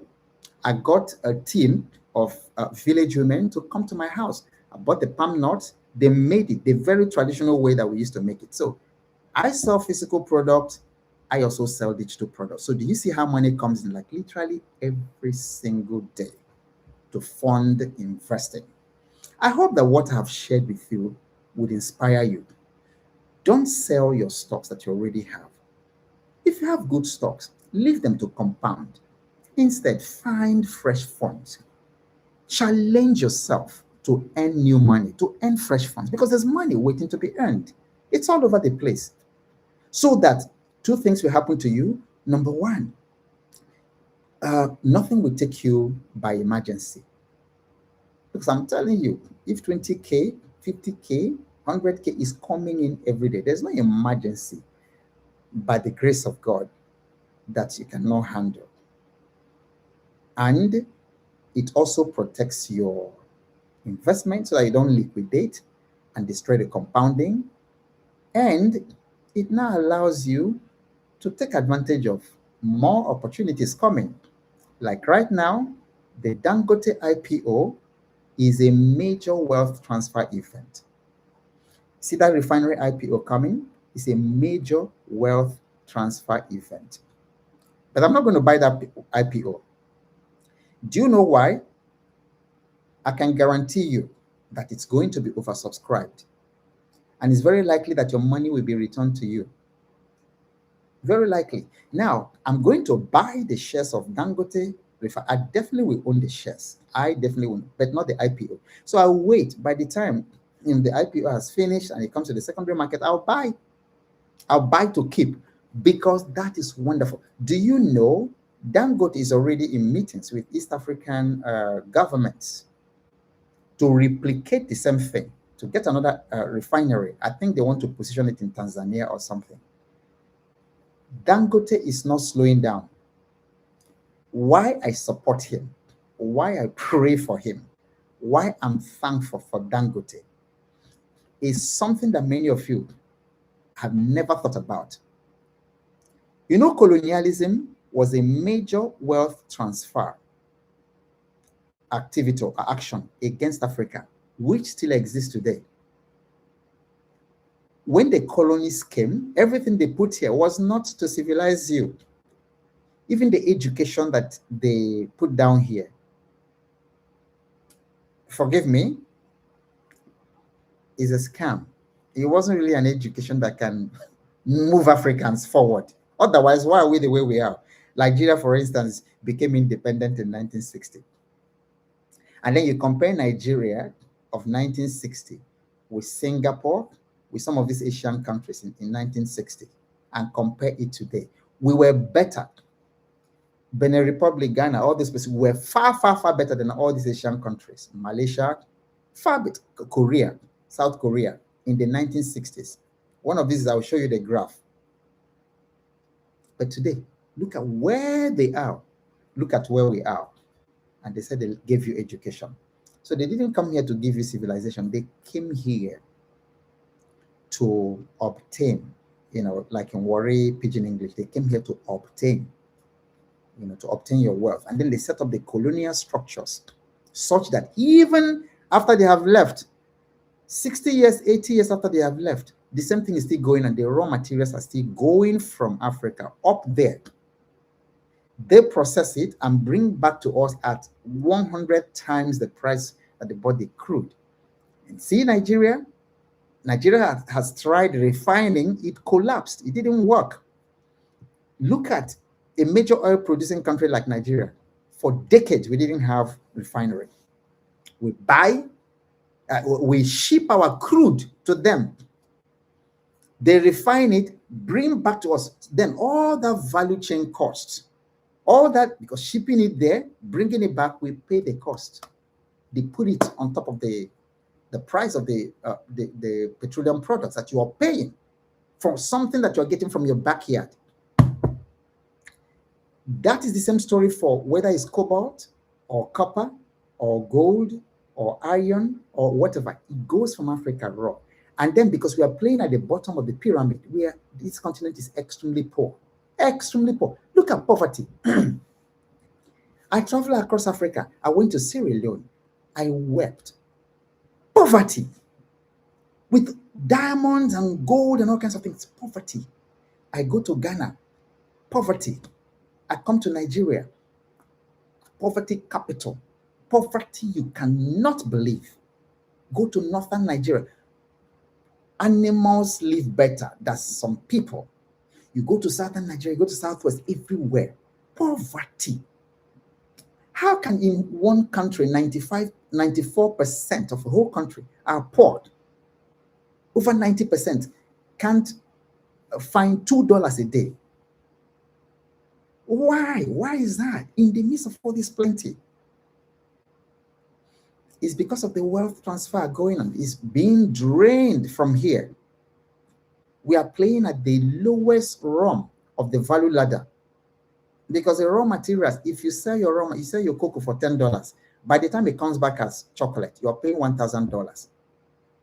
And the whole of Africa, with all this wealth, we don't even contribute up to 3% to global GDP. And even that 3%, when you look at it, is multinationals. Still the same European foreign companies working here. That 3% GDP we're talking about. Then comes Dangote. For the first time, the thing is being reversed. For the first time, we are getting our crude, processing it here, and even exporting to Europe. Oh my goodness. Please clap your hands for Dangote. Whatever you have against him, I don't know him in person. We've met twice, so, but not one-on-one. I was at an event, with him twice. Extremely humble man. So it's not because of Dangote. It's because of history. And that's what's making me very excited about the Dangote Refinery IPO.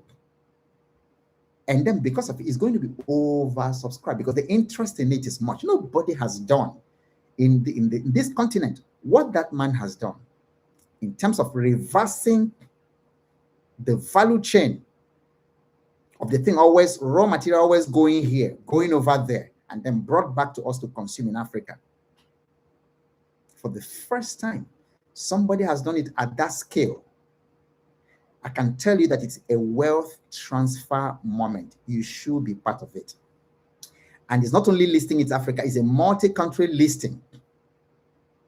It's a multi-country listing. I don't remember the different countries that it's listing. I think it's listing in Nairobi, Johannesburg, Egypt, or something like that, So you can easily find it online. It's a multi-country listing, never anything of that sort. With about $50 billion valuation, maybe he will float about 10%, like $5 billion. And that's the most massive thing that has happened in the Nigerian stock exchange. And you say you don't want to be part of it. So I've done a report. It is 98 pages that tells you what you can do. I'm not going to go for the IPO because it's very likely that it's happened before. It happens all the time in Nigeria. IPOs are always oversubscribed and they return your money. So if you subscribe for 1,000, maybe you end up getting like 200 or even 100, and then they will return the money. They will return it with interest. But then what I'm doing is I'm rather positioning for 13 strategic stocks that will benefit directly and indirectly. Because among these 13 stocks, there are some that are going to enable it. There are some that are going to benefit through the financial movements that will happen, in that regard. So these 13 stocks, it's not just talking about the 13 stocks, but it gives you 98 pages. It gives you reasons how this one will benefit, signals to watch, and all that, so that you can build conviction. It's not just somebody coming to say, okay, invest in this stock and all that, invest in this because this one, see, these 16 stocks or these 17 stocks will benefit from that. You need to know why and how, because that's what's going to help you. So that when you start seeing volatilities, you will not say, oh, I wish I didn't buy this. No, because you've built your conviction. You know it's going to go well. I will also put the link to that in the comment section. It is $145,000, but what I'm going to do for this in the next 48 hours, we will use the same code that I've given you earlier for everyday money, and then you can get it for half of that price, but it will only be relevant for 48 hours, from today. And so let me give you, as we round off and I take your questions, let me give you the live code again, the bonus code that you put on the link so that you can get it for half the price.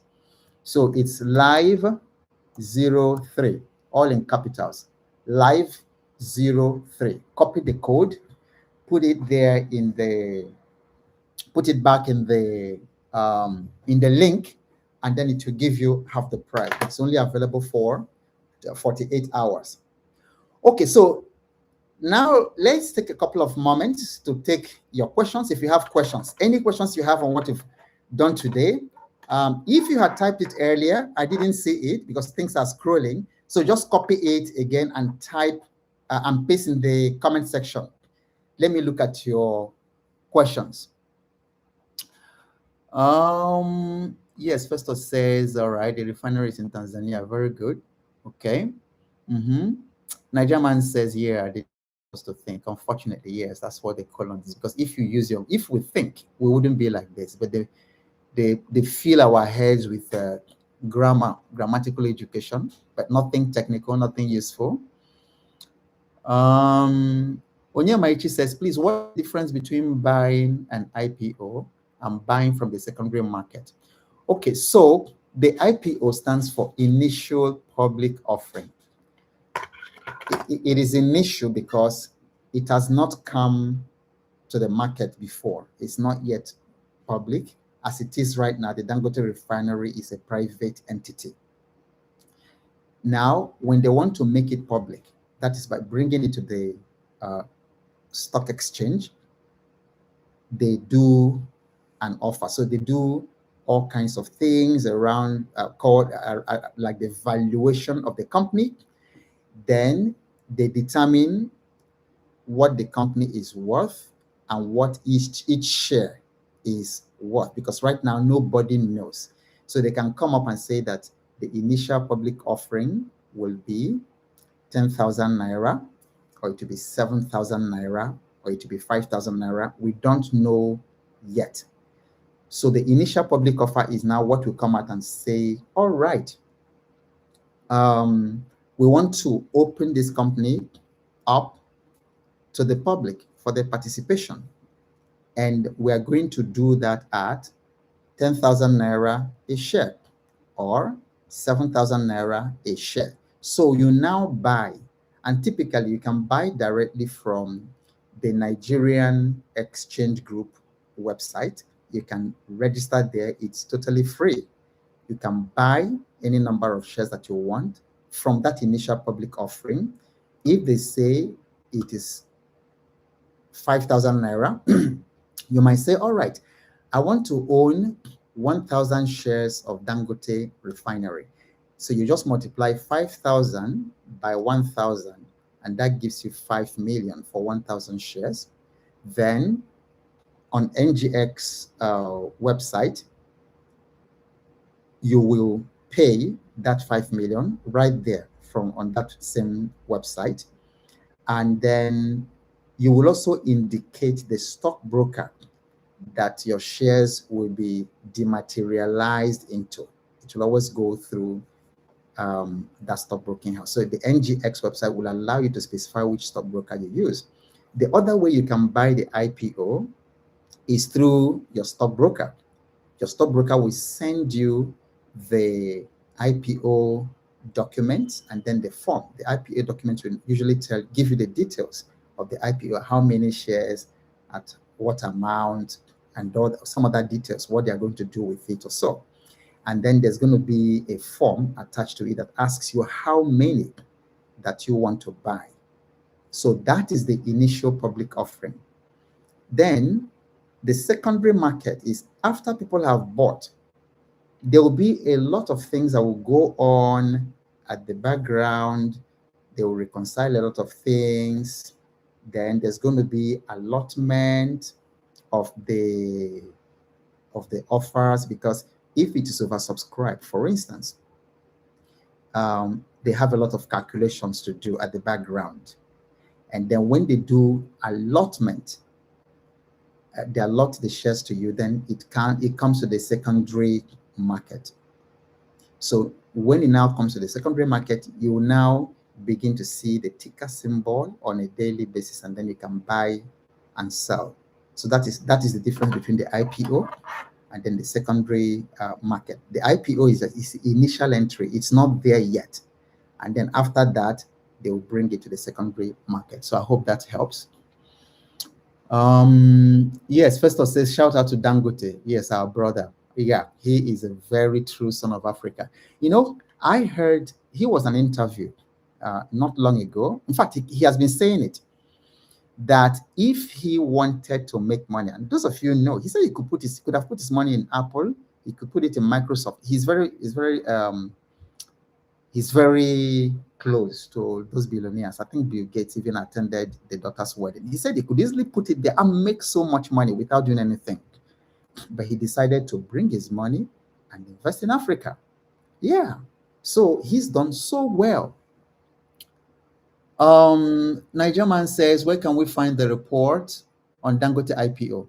It is in the description section of this video. And then after this, I will also put it on the prompt. You know, this video will still stay on YouTube. It's not going. So you can find it there. Okay, Vimbai, Dr. Bati and Co. of Arise TV applauded him this morning. Oh, really? Whoa, okay, great to hear that. Great. Yeah, he needs to be. We need to celebrate that guy, because as far as I'm concerned, I've always said that if politicians could change Africa, they would have done it. They would have done it. They've had decades, some 6 decades. Ghana became so-called independent, I think 3 years before Nigeria. So most of them have like over 60-something years. They've been working to change Africa, but they haven't done it. So I've always believed that entrepreneurs will change Africa. See what Dangote is doing. And then the people are coming again. I don't want to mention their name. All those people, they came again to fight him. They say that the federal government should give import licenses back. That Dangote something is that the price of fuel is increasing and all that. They should give import license. Why is it hurting them? We want Dangote. Yeah, if it is let it be expensive. We are paying ourselves. And then for those of you like me who will invest in the opportunity, it's good. If they like, let petrol cost 3,000. We will buy from our own. So we make sure the money is staying there. Import license is also sabotaging us. Is import license is the same thing. The same colonial structures that they put there. We send to them our crew, then we import. They want us to go backwards. They've started fighting him, but he will succeed. And by the time he does this one in East Africa, now he's already supplying African countries. That's why I believe that if you miss this one, especially if you're 40, 60, and you miss this Dangote wealth transfer now, in the report, I'm positioning it as wealth transfer. I'm not hyping the Dangote IPO like other people are doing. You know, I just said, look, I traced a lot. I gave you historical background as to how this wealth transfer happens.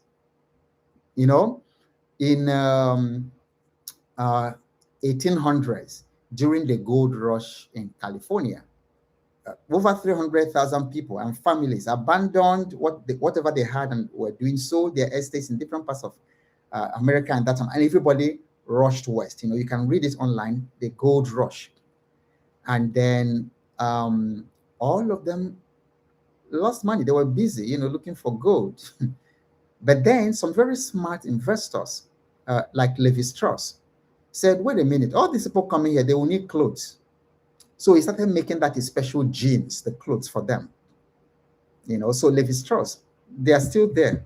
That's the origin of the jeans. They needed something tough, something that could withstand um, the mining environment, withstand the weather, that will be so rough, nothing can tear it. That's how jeans was developed. The jeans that you wear, it was developed during that gold rush. Then another entrepreneur said, wait a minute, I don't want to join these people to look for gold. But these people looking for gold, they will need shovels, they will need pickaxes, they will need all these things. So what did he do? He set up a foundry, set up a company to make shovels. Guess what? Of all those 300,000 people who moved there, maybe, I'm guessing, please don't quote me, maybe if any, like 500 or something, or 100, actually struck gold and made it big. All the other people lost. But the guy who made clothes, the one who made shovels, became wealthy, and they are rich up to today. Their families are wealthy up to today. So that was generational wealth transfer. That's what's happening in this Dangote IPO. So I will buy in the secondary market, but before then, the money I will use to buy in the stock market, in the secondary market, I want to make it from the companies that represent jeans and shovels that will enable the Dangote IPO. That's my thesis. So you find the report in the comment section. Okay. Can I do YouTube automation video? Yes, you can. I plead with you. You can. Those opportunities are there. Please, every one of you, focus for the next 14 days. Focus. Leave investing alone, or maybe just give investing like 10% of your focus, and then building income, generating capital, give it 90% of your focus. Remember those questions, 3 questions I asked you, I told you to work on. Sit down, listen to this video again. What I might also do, I won't promise, but maybe in the next live, I could also do a worksheet on this video. I will develop a worksheet on this video. How can we do it?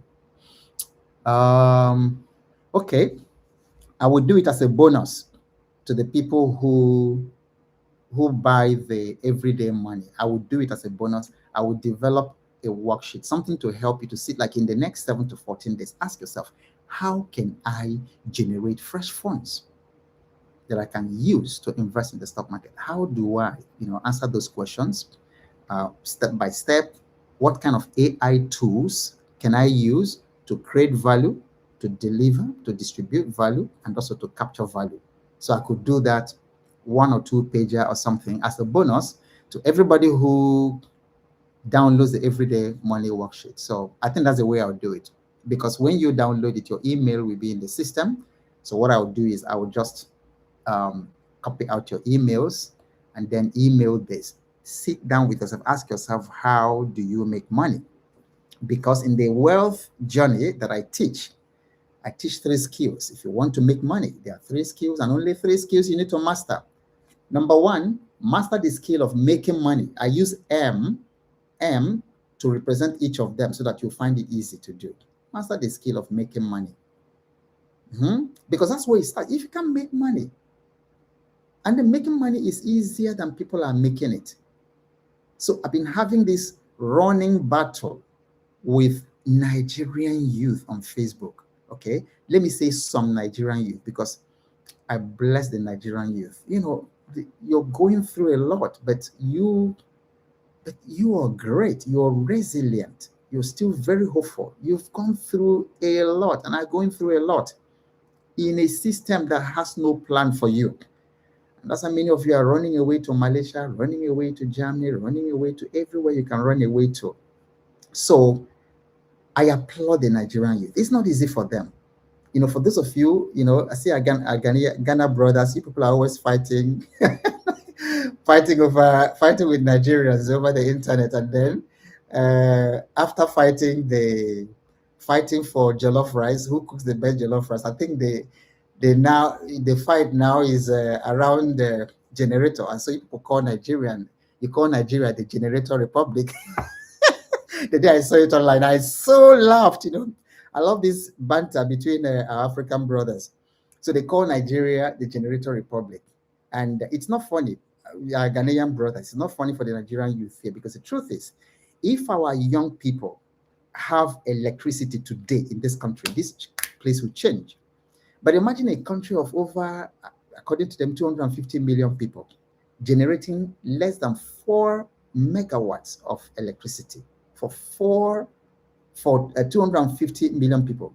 It's not even it's not up to what a large university in the US generates or uses for the whole country. So I applaud you. But the reason I'm talking about making money is that desperation has led a lot of Nigerian youth to diabolical things that they do to make money. So you don't need those diabolical things to make money. You go out there, you go to the witch doctor, you lie down on plantain, they paint your body, they put something on your head and things like that. Also to do money rituals involving human beings and things like that. No, that's not the way to make money. If you look around you, you'll find older people who did those things. It didn't turn out well for them. At the time they're making it, it might seem great, it might seem nice, but a popular local musician in Nigeria a couple of years ago, I think in the 80s or something, he sang something I've never forgotten. So in the music, part of one of the lyric lines said that Mami Water's gift is bring head and take head, bring human head and then take human head. If you get wealthy, you get money through diabolism, you will lose it through diabolism. And then it never comes free. When they make you rich and then give you all that money, you will still need to maintain it. You will still need to maintain it. This thing is not fairy story. There are young people, some of you know the story I'm telling you, who have to eat human remains, human physics, in order to maintain what that the child is give it to make money. It's not worth it. It's not worth it. So there are still money. And like I said, all the money in the world you want is in somebody's wallet.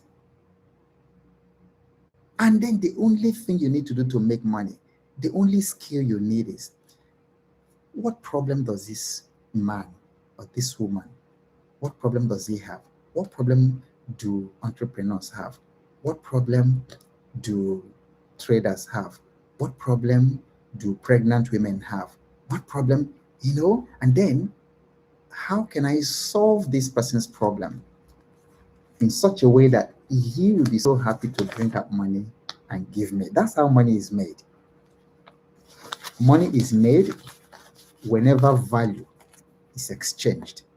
It's not by going to Mame Water and going to all those places. I hear that they have them too in Ghana, so you can confirm to me, my Ghanaian brothers. And they have them probably in East Africa, people who go, they do money rituals and then all that. The second skill you need to make money is to manage it. It's to manage it. It's one thing to make money, it's a different thing to manage it. A lot of people make money so easily, but they can't manage it. And then what I want to tell you about managing money is that if money comes in and then you don't tell it where to go, it will default to entertainment. You will lose that money. So you've got to learn how to do your budgeting, how to say, okay, this money was this part of whatever came in will stay, this part will stay for bread, for food. This part will take care of emergency. Part of this percentage will go to emergency fund. This percentage will go to investing and all that. So you have to be able to manage your money that way. The third M is to multiply money. So make, manage, multiply money. It's not enough to just make money and manage it, or that you remain in the same spot. You've got to have developed these competencies to multiply money. And that's why I teach investing, because investing is one of the most important financial activities you can ever participate in. So I hope that answers that question. Okay, so you can do YouTube automation. Okay, look at me at Denige 3954 says, when you eventually achieve your rich life, what will you do? A very good question. A very good question. That's why I said that the very first question you need to ask yourself is, what does success mean to me? Because when people think about rich, they only think in terms of money. But you can have all that money and be extremely miserable. There are people all over the place. There's a woman, she lives in a mansion. She's married to an Odogu, very wealthy man. When she comes out, she looks okay. But she was telling her friends, there's a room, a particular place in their big mansion that the husband warned her she must never enter any day of her life. So what do you call that kind of a thing? Is that one rich? You're living with a man that you sleep with, and then sometimes, whatever they do, sometimes, strange people come into the house, wearing some particular regalia, and then they're coming in with their back and things like that. But she will come out there and then, pretend to you everything is fine and all that. But not all rich is rich. So you have to define that ahead of time. And then what also surprises me is that whatever it is you want to do after you are rich, if you are not doing it now, you can't do it then. So that's a good way to act, because money doesn't change you. Money makes you more of what you already are. So don't wait until you are rich to be kind to people. Don't wait until you are rich to develop yourself. Don't wait until you are rich to teach your family, to teach your children to be honest, to be truthful. So whatever it is you will do after you become rich, you better make sure that you're doing it now, because when you are rich, you become worse.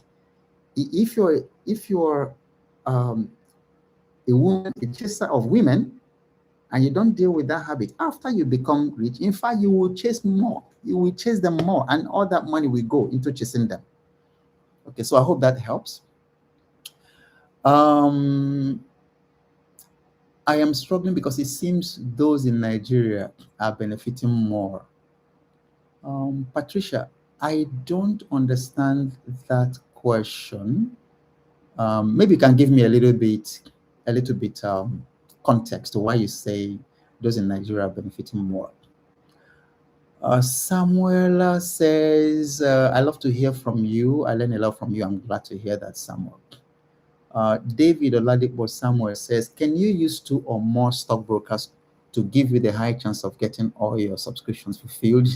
No, you may actually get it cancelled if you try that, because it's going to be the same name. It's going to be the same credentials. So using different stockbrokers might actually get your subscriptions cancelled. Unyamaichi, thank you for answering my question. All right, okay, very good. Yemisi asks, please, where is the link to the book? The link is in the description of this video, and then once we are done, I will also put it on the top comment so that you can see that there. But give 30 minutes after this so that give 30 minutes after this so that you can use the code, the bonus code, to get 50% off. If you go right now, you will not be able to get the 50% off. Okay, Florence Vincent says, for a beginner in investment with limited capital, how much can we invest to guarantee the generational wealth? Can we start small and benefit from the Dangote Refinery IPO? Yes, definitely. Definitely. Please, whatever you have, start. The secret is not the amount. Surprisingly, and I don't know why it's like that, but that's the way it is. The secret is in consistency. So start with what you have. If you have 5,000, start with it. If you have 10,000, start with it, but don't stop at 10,000. Continue. And then don't, if you have 10,000, even if you have 100,000, don't spread it across too many stocks. If you have 100,000, I would even say that you buy one, build up that one, or you buy one and two and continue to build them up until you have sufficient volume. And don't worry about the stock fluctuations. That's what stock fluctuations do. But if you are in it for the long haul, you will be amazed. I bought the stock, Cement Company of Northern Nigeria, CCNN. That's what it was called in those days in 2006. I bought it at 6 naira. I sold it later, to solve problems, and then left 2,000 shares there and forgot about it. Then barely 3 weeks ago, I wanted to consolidate my holding in Dangote Cement. So I said, instead of leaving just the 2,000 there, because I need volume. I need to get my shares in the 100,000s. So I said, let me sell it off and then put in Dangote. Guess how much I sold it? I bought it 12,000 in 2006. I sold it for 650,000. 3 weeks ago. Yeah, you might say inflation nominal. Bros, 650,000 is good money, regardless, from 12,000. And then I could also not have invested it. I could have 12,000 in those days, in those days, Mr. Biggs used to be the status symbol in those days. The 12,000, I used to finish 12,000, taking people to Mr. Biggs. At that time, 2006, I still remember. So it could have been wasted. So something that would have been wasted in a fast food place became 650,000 haba in 2026. That's not bad at all. So start with what you have. That time I could have said, oh, 12,000 is small money. Why put it there? But see, that 12,000 became 650,000. So start with what you have, but be consistent in building it. You will amaze yourself over time, over the next 5-10 years. You will amaze yourself how much wealth you would have accumulated. So start with what you have. Okay. Samuel says the internet connection dropped for a few seconds. Okay, don't worry. This video will be there on YouTube. It's not going to go. So you can always go back and then look at it.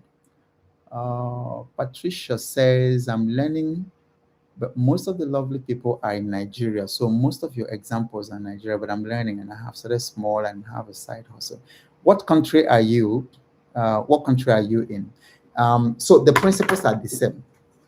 And one of the things I'm looking forward to, because a lot of people in my mentorship group are from different countries, and then they've expressed the same sentiments that they are there in neighboring Cameroon, they're in Ghana, they're in Zambia. They want to be part of what is happening in the Nigerian Stock Exchange. And unfortunately, they can't.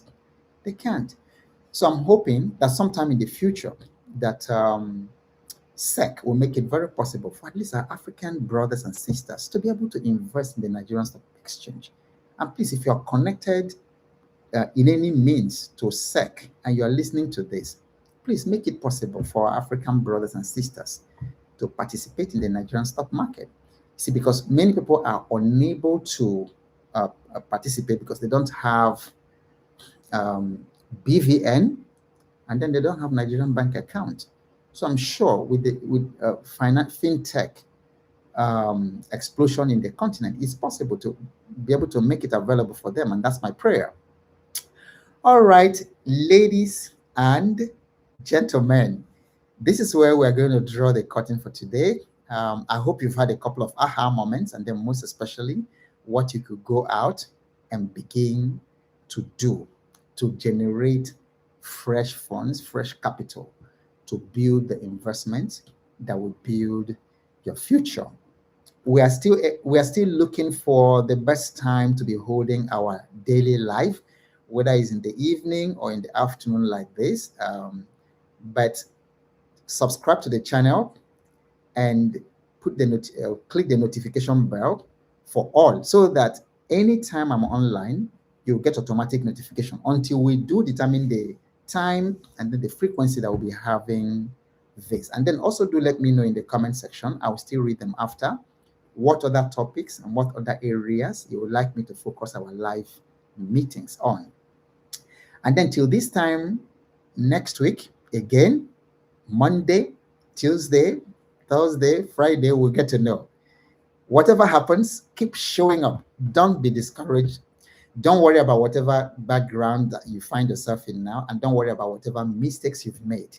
Just keep showing up, because you never know what's coming your way next. And I'll see you in the next video. God bless you.